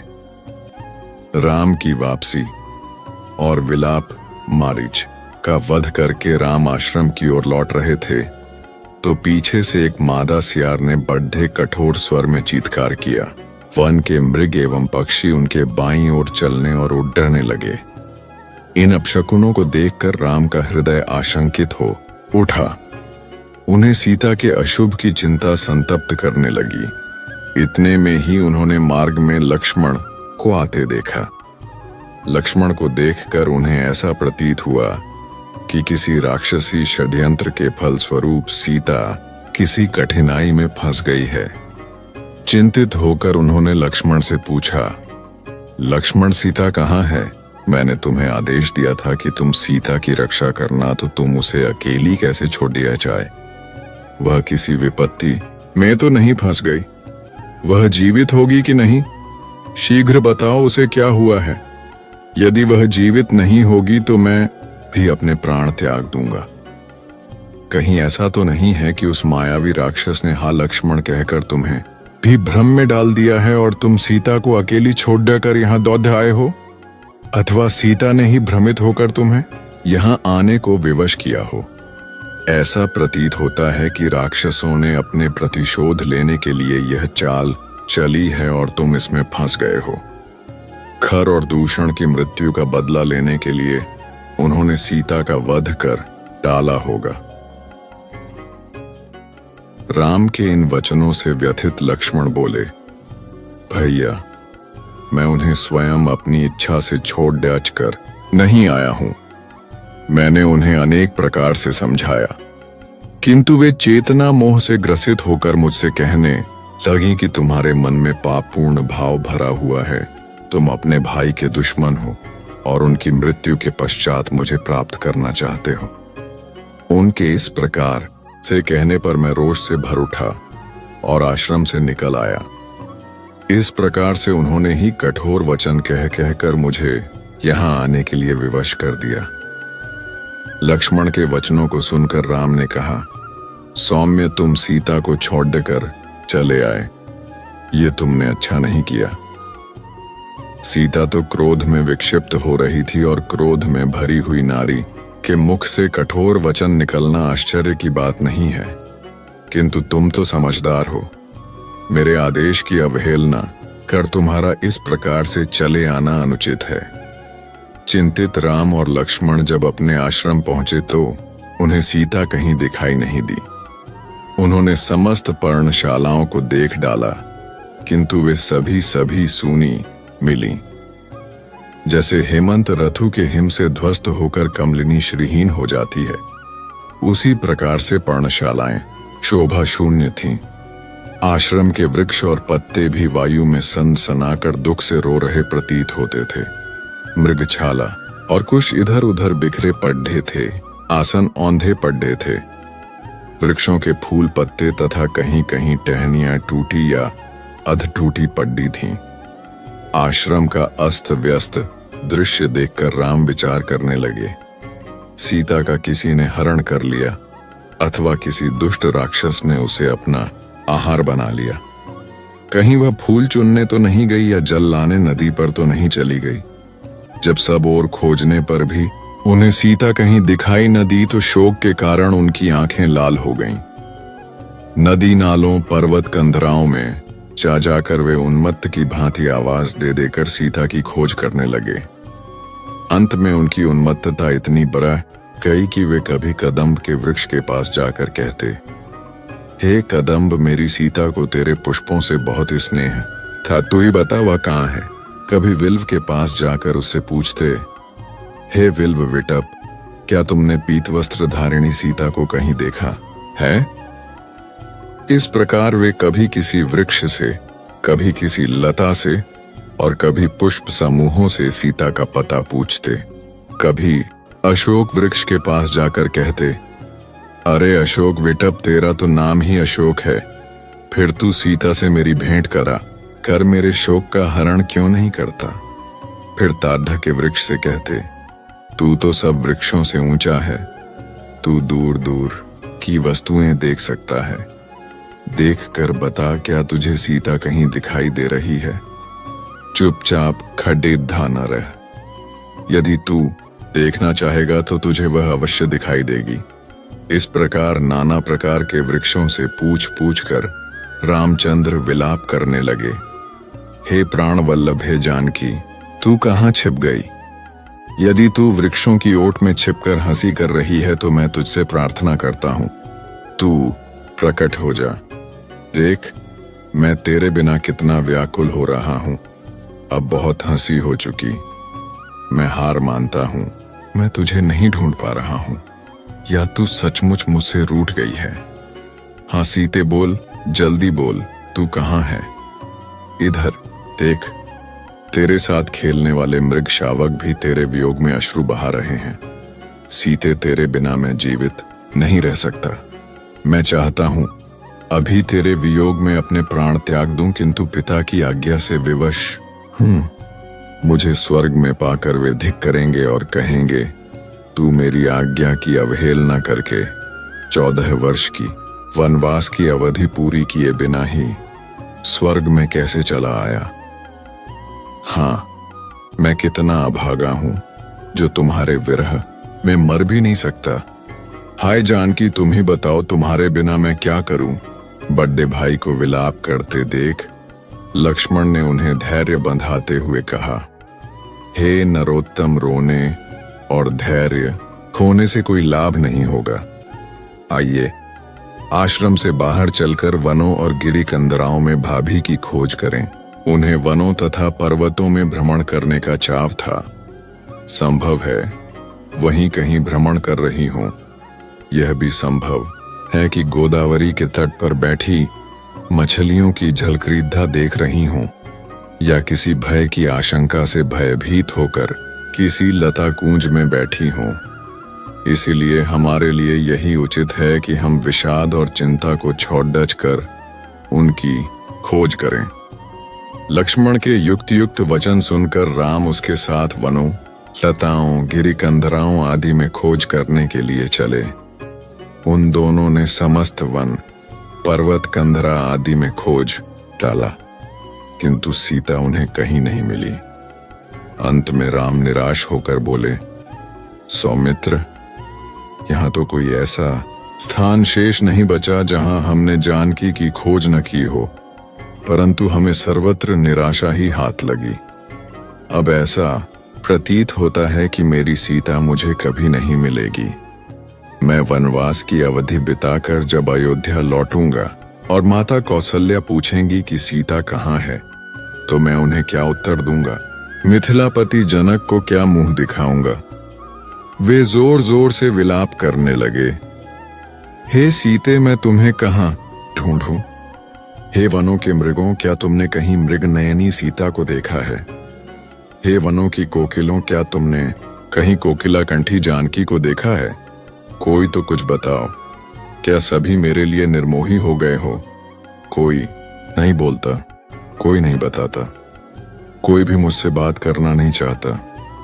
मैं कायर हूं जो अपनी भार्या की रक्षा न कर सका। थोड़ी देर मौन रहने के पश्चात वे फिर लक्ष्मण से बोले, हे सौमित्र, अब सीता के बिना मैं किसी को मुख दिखाने के लायक नहीं रहा। मैं अवधि पूर्ण होने पर भी अयोध्या नहीं जाऊंगा। तुम अब अयोध्या लौट जाओ। भरत से कह देना अब तुम ही अयोध्या का राज्य संभालो, मैं कभी नहीं लौटूंगा। माता कौशल्या से कहना कि किस प्रकार सीता का अपहरण हो गया और उसकी विरह व्यथा को न सह सकने के कारण राम ने आत्महत्या कर ली। अब तुम्हारे जाते ही मैं गोदावरी नदी में डूबकर अपने प्राण त्याग दूंगा। मैं इस संसार में सबसे बड़ा पापी हूं, इसीलिए तो मुझे एक के पश्चात एक अनेक दुख मिलते चले जा रहे हैं। पहले पिताजी का स्वर्गवास हुआ और अब सीता भी मुझे छोड़ कर जाने कहां चली गई। घर बार और संबंधी तो पहले ही छूट गए थे। मुझे रह रह कर यह ध्यान आता है कि सीता राक्षसों के चंगुल में फंस गई है। वह भी रो रो कर अपने प्राण विसर्जित कर रही होगी। तुम कहते हो कि वन में या गोदावरी के तट पर गई होगी। ये सब मुझे बहलाने की बातें हैं। जो वनवास की इतनी लंबी अवधि में एक बार भी आश्रम से अकेली बाहर नहीं निकली, वह आज ही कैसे जा सकती है? अवश्य ही राक्षसों ने उसका अपहरण कर लिया है अथवा उसे अपना आहार बना लिया है। इन वृक्षों, पशुओं आदि से इतना सामीप्य होते हुए भी कोई मुझे सीता का पता नहीं बताता। हाँ सीते, हाँ प्राणवल्लभे, तू ही पता मैं तुझे कहाँ ढूंढूं, कहाँ जाकर खोजूं? जटायु की मृत्यु। राम को इस प्रकार दुख से कातर और शोक संतप्त देख लक्ष्मण ने उन्हें धैर्य बंधाते हुए कहा, भैया, आप तो सदैव मृदु स्वभाव वाले और जितेंद्रिय रहे हैं। शोक के वशीभूत होकर आप अपने स्वभाव का परित्याग मत कीजिए। हे रघुकुल भूषण, कितने ही महान कर्म, अनुष्ठान और तपस्या करके हमारे पिता महाराज दशरथ ने आपको प्राप्त किया है। आपसे वियोग हो जाने के कारण ही उन्होंने अपने प्राण त्याग दिए। आप धैर्य धारण करें। संसार में प्रत्येक प्राणी पर विपत्तियां आती हैं, किंतु विपत्तियां हमेशा नहीं रहती। कुछ काल पश्चात उनका अंत हो जाता है। हमारे गुरु वशिष्ठ जी के 100 पुत्रों का एक ही दिन में गुरु विश्वामित्र ने वध कर दिया था। देवता तक भी प्रारब्ध की मार से नहीं बच पाते, फिर देहधारी प्राणी कैसे बच सकते हैं? आप तो स्वयं महान विद्वान हैं, मैं भला आपको क्या शिक्षा दे सकता हूं? आप परिस्थितियों पर विचार करके धैर्य धारण करें। इस जनस्थान में खोजने से कहीं न कहीं हमें जानकी जी अवश्य मिल जाएंगी। लक्ष्मण के सारगर्भित उत्तम वचनों को सुनकर राम ने प्रयास पूर्वक धैर्य धारण किया और लक्ष्मण के साथ सीता की खोज करने के लिए खरदूषण के जनस्थान की ओर चले। मार्ग में उन्होंने विशाल पर्वताकार शरीर वाले जटायु को देखा। उसे देखकर उन्होंने लक्ष्मण से कहा, भैया, मुझे ऐसा प्रतीत होता है कि इसी जटायु ने सीता को खा डाला है। मैं अभी इसे यमलोक भेजता हूं। ऐसा कहकर अत्यंत क्रोधित राम ने अपने धनुष पर प्रत्यंचा चढ़ाई और जटायु को मारने के लिए आगे बढ़े। राम को अपनी ओर आते देख जटायु बोला, आयुष्मान, अच्छा हुआ कि तुम आ गए। सीता को लंका का राजा हर कर दक्षिण दिशा की ओर ले गया है और उसी ने मेरे पंखों को काटकर मुझे बुरी तरह से घायल कर दिया है। सीता की पुकार सुनकर मैंने उसकी सहायता के लिए रावण से युद्ध भी किया। ये मेरे द्वारा तोड़े हुए रावण के धनुष उसके बाण हैं। इधर उसके विमान का टूटा हुआ भाग भी पड्डा है। यह रावण का सारथी भी मरा हुआ पड्डा है। परंतु उस महाबली राक्षस ने मुझे मार मार कर मेरी यह दशा कर दी। वह रावण विश्रवा का पुत्र और कुबेर का भाई है। इतना कहकर जटायु का गला रूंध गया, आंखें पथरा गईं और उसके प्राण पखेरु उड़ डच गए।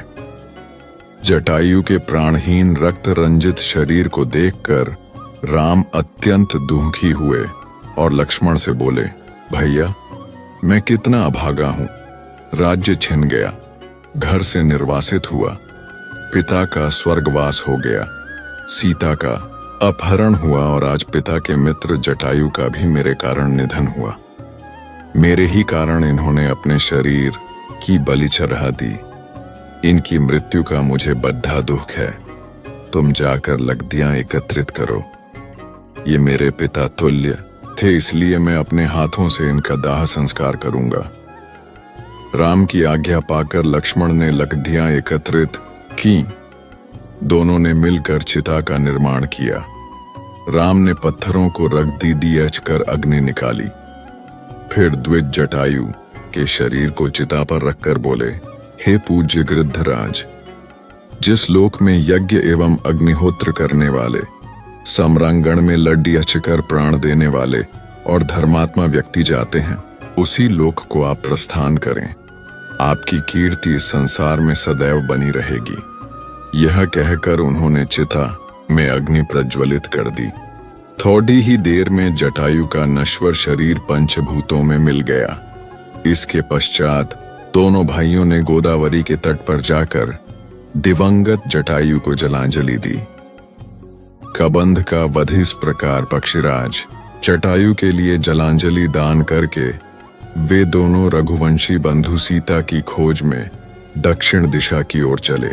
कुछ दूर आगे चलकर वे एक ऐसे वन में पहुंचे जो बहुत से वृक्षों, झाड़ियों एवं लता बेलों द्वारा सभी ओर से घिरा हुआ था तथा अत्यंत दुर्गम, गहन और दुर्गम था। उसे पार कर वे क्रौंचारण्य नामक वन, जो कि जनस्थान से 3 कोस दूरी पर स्थित था, के भीतर पहुंचे। वह वन भी सघन अनेक मेघों के समूह के सदृश श्याम प्रतीत होता था, किंतु विविध रंग के सुंदर फूलों से सुशोभित होने का कारण हर्षोत्फुल्ल सा भी जान पर ढहता था। उसके भीतर अनेक पशु पक्षी निवास करते थे। वहां पर उन्होंने सीता को खोजना आरंभ किया, किंतु बहुत खोजने पर भी जब कोई परिणाम नहीं निकला तो वे और आगे चले। इस वन को पार करके मतंग मुनि के आश्रम के पास जा पहुंचे। वह वन भी भयानक और हिंसक पशुओं से परिपूर्ण था। घूमते घूमते वे ऐसी पर्वत कंधरा पर पहुंचे तो पाताल की भांति गहरी तथा सदा अंधकार से आवर्त रहती थी। उस विशाल कंधरा के मुख पर एक अत्यंत मलिन, लंबे पेट वाली, बड्ढे बड्ढे दांतों और बिखरे केश वाली, मलिन मुखी विकराल राक्षसी बैठी हुई हड्डी चबा रही थी। राम लक्ष्मण को देखकर वह अट्टहास करती हुई दौड़ी और लक्ष्मण से लिपटकर बोली, आओ हम दोनों रमण करें। मेरा नाम अयोमुखी है, तुम मुझे पति रूप में मिले हो और मैं अब तुम्हारी भार्या हूं। उसकी इस कुचेष्टा से क्रुद्ध होकर लक्ष्मण ने अपनी म्यान से तलवार निकाली और उसके नाक, कान तथा स्तन काट डाले। उसके सारे शरीर पर रक्त की धाराएं बहने लगीं और वह चीत्कार करती हुई वहां से भाग गई। अयोमुखी के भाग जाने के पश्चात दोनों भाई थोड़ी दूर गए थे कि वन में भयंकर आंधी चलने लगी। उन्हें एक भयंकर स्वर सुनाई दिया, जिसकी गर्जना से संपूर्ण वन प्रांत गूंज उठा। सावधान हो कर दोनों भाइयों ने तलवार निकालकर उस दिशा में पग बढ़ाए जिधर से वह भयंकर गर्जना आ रही थी। कुछ ही दूर जाने पर उन्होंने गज के आकार वाले बिना गर्दन के कबंध धड़ मात्र राक्षस को देखा। उसका न तो गर्दन था और न ही मस्तक। उसके पेट में ही उसका मुंह बना हुआ था और छाती में ललाट था जिसमें अंगारे के समान दहकती हुई एक ही आंख थी। वह दोनों मुट्ठियों में वन के जंतुओं को पकड़े इनका मार्ग रोके खद्दाहा था। राम लक्ष्मण को देखते ही उसने लपक कर दोनों को एक साथ ही बलपूर्वक तथा पिड्ढा देते हुए पकड़ लिया और बोला, बड्ढे भाग्य से आज ऐसा सुंदर भोजन मिला है। तुम दोनों को खाकर मैं अपनी क्षुधा शांत करूंगा। इस आकस्मिक आक्रमण से लक्ष्मण किंकर्तव्य विमूढ़ हो गए, परंतु रामचंद्र ने बद्धी फुर्ती से उस राक्षस की दाहिनी भुजा काट डाली। लक्ष्मण ने भी क्रोधित होकर उसकी बाईं भुजा को काट दिया। वह चीत्कार करता हुआ पृथ्वी पर गिर पद्दहा। पृथ्वी पर गिरकर उसने पूछा, वीरों, आप दोनों कौन हैं? उसके इस प्रकार पूछने पर लक्ष्मण ने उसे दोनों भाइयों का परिचय दिया।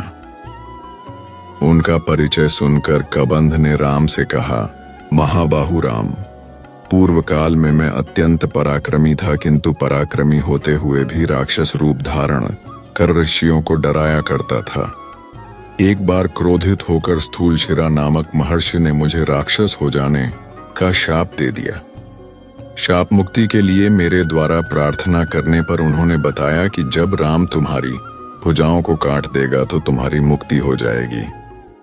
हे पुरुष श्रेष्ठ, आपने राक्षस योनि से मुझे मुक्ति दिलाकर मेरा बड़ा उपकार किया है। अब आप मुझ पर इतनी कृपा और करना कि अपने हाथों से मेरा दाह संस्कार कर देना। कबंध की प्रार्थना सुनकर राम बोले, हे राक्षस राज, मैं तुम्हारी इच्छा अवश्य पूरी करूंगा। मैं तुमसे कुछ सूचना प्राप्त करना चाहता हूं, आशा है अवश्य दोगे।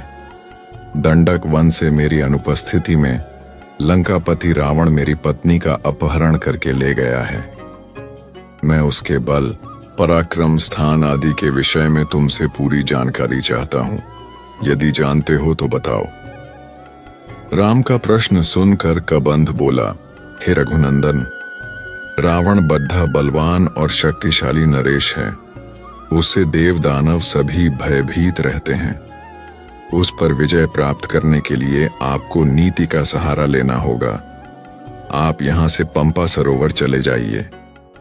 वहां ऋष्यमूक पर्वत पर वानरों का राजा सुग्रीव अपने 4 वीर वानरों के साथ निवास करता है।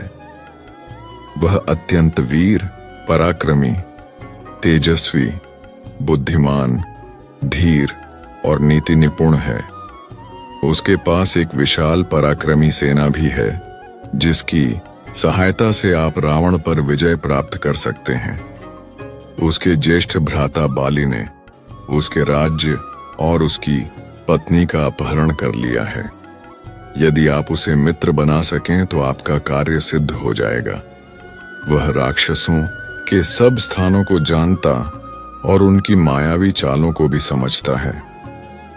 उसे भी इस समय एक सच्चे पराक्रमी मित्र की आवश्यकता है। आपका मित्र बन जाने पर वह अपने वानरों को भेजकर सीता की खोज करा देगा। साथ ही सीता को वापस दिलाने में भी आपकी सहायता करेगा। इतना कहकर कबंध ने अपने प्राण त्याग दिए। रामचंद्र उसका अंतिम संस्कार करके लक्ष्मण सहित पंपासर की ओर चले। पंपासर के निकट उन्होंने एक सुंदर सरोवर देखा, जिसमें दोनों भाइयों ने स्नान किया। शबरी का आश्रम तदंतर दोनों भाई कबंध के बताए अनुसार सुग्रीव से मिलने के उद्देश्य से पंपा नामक पुष्करिणी के पश्चिम तट पर पहुंचे। उन्होंने वहां शबरी के रमणीय आश्रम को देखा। शबरी सिद्ध तपस्विनी थी। उसने राम लक्ष्मण का अपने आश्रम में ओमपाद्य, अर्घ्य आदि से यथोचित सत्कार और पूजन किया। रामचंद्र ने शबरी से पूछा, हे तपस्विनी, तुम्हारी तपस्या में किसी प्रकार की कोई विघ्न बाधा तो नहीं पड़ रही? कोई राक्षस आदि तुम्हें कष्ट तो नहीं देते? राम के स्नेह युक्त शब्द सुनकर वृद्धा शबरी हाथ जोड़कर बोली, हे प्रभो, मेरे इस आश्रम में आपके पधारने से मेरी संपूर्ण तपस्या सफल हो गई। मेरे गुरुदेव तो उसी दिन बैकुंठवासी हो गए थे जिस दिन आप चित्रकूट में पधारे थे। अपने अंतिम समय में उन्होंने ही आपके विषय में मुझे बताया था। उन्होंने कहा था कि मेरे आश्रम में आपके अतिथि रूप में आने के पश्चात आपके दर्शन करके मैं श्रेष्ठ एवं अक्षय लोकों में जा पाऊंगी।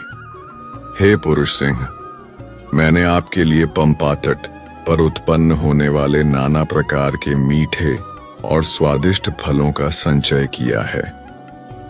कृपया इन्हें ग्रहण करके मुझे कृतार्थ करें। राम के द्वारा शबरी से उनके गुरुजनों के विषय में पूछने पर शबरी ने बताया, हे राम, यह सामने जो सघन वन दिखाई देता है वह मतंग वन है। मेरे गुरुजनों ने एक बार यहाँ विशाल यज्ञ किया था। यद्यपि इस यज्ञ को हुए अनेक वर्ष हो गए हैं, तथापि अभी तक उस यज्ञ के सुगंधित धुएं से संपूर्ण वातावरण सुगंधित हो रहा है। यज्ञ के पात्र अभी भी यथास्थान रखे हुए हैं। हे प्रभो, मैंने अपने जीवन की सभी धार्मिक मनोकामनाएं पूरी कर ली हैं। केवल आपके दर्शनों की अभिलाषा शेष थी, वह आज पूरी हो गई। अतः आप मुझे अनुमति दें कि मैं इस नश्वर शरीर का परित्याग करके उसी लोक में चली जाऊं जिस लोक में मेरे गुरुजन गए हैं। शबरी की अदम्य आध्यात्मिक शक्ति को देखकर राम ने कहा, हे परम तपस्विनी, तुम्हारी इच्छा अवश्य पूरी होगी। मैं प्रार्थना करता हूं कि परमात्मा तुम्हारी मनोकामना पूरी करें। रामचंद्र जी का आशीर्वाद पाकर शबरी ने समाधि लगाई और अपने प्राण विसर्जित कर दिए। इसके पश्चात शबरी का अंतिम संस्कार करके दोनों भाई पंपा सरोवर पहुंचे। निकट ही पंपा नदी बह रही थी, जिसके तट पर नाना प्रकार के वृक्ष पुष्पों एवं पल्लवों से शोभायमान हो रहे थे। उस स्थान की शोभा को देखकर राम अपना सारा शोक भूल गए। वे सुग्रीव से मिलने की इच्छा से पंपा के किनारे किनारे पुरी की ओर चलने लगे। इस प्रकार वाल्मीकि द्वारा रचित रामायण अरण्यकांड समाप्त हुआ।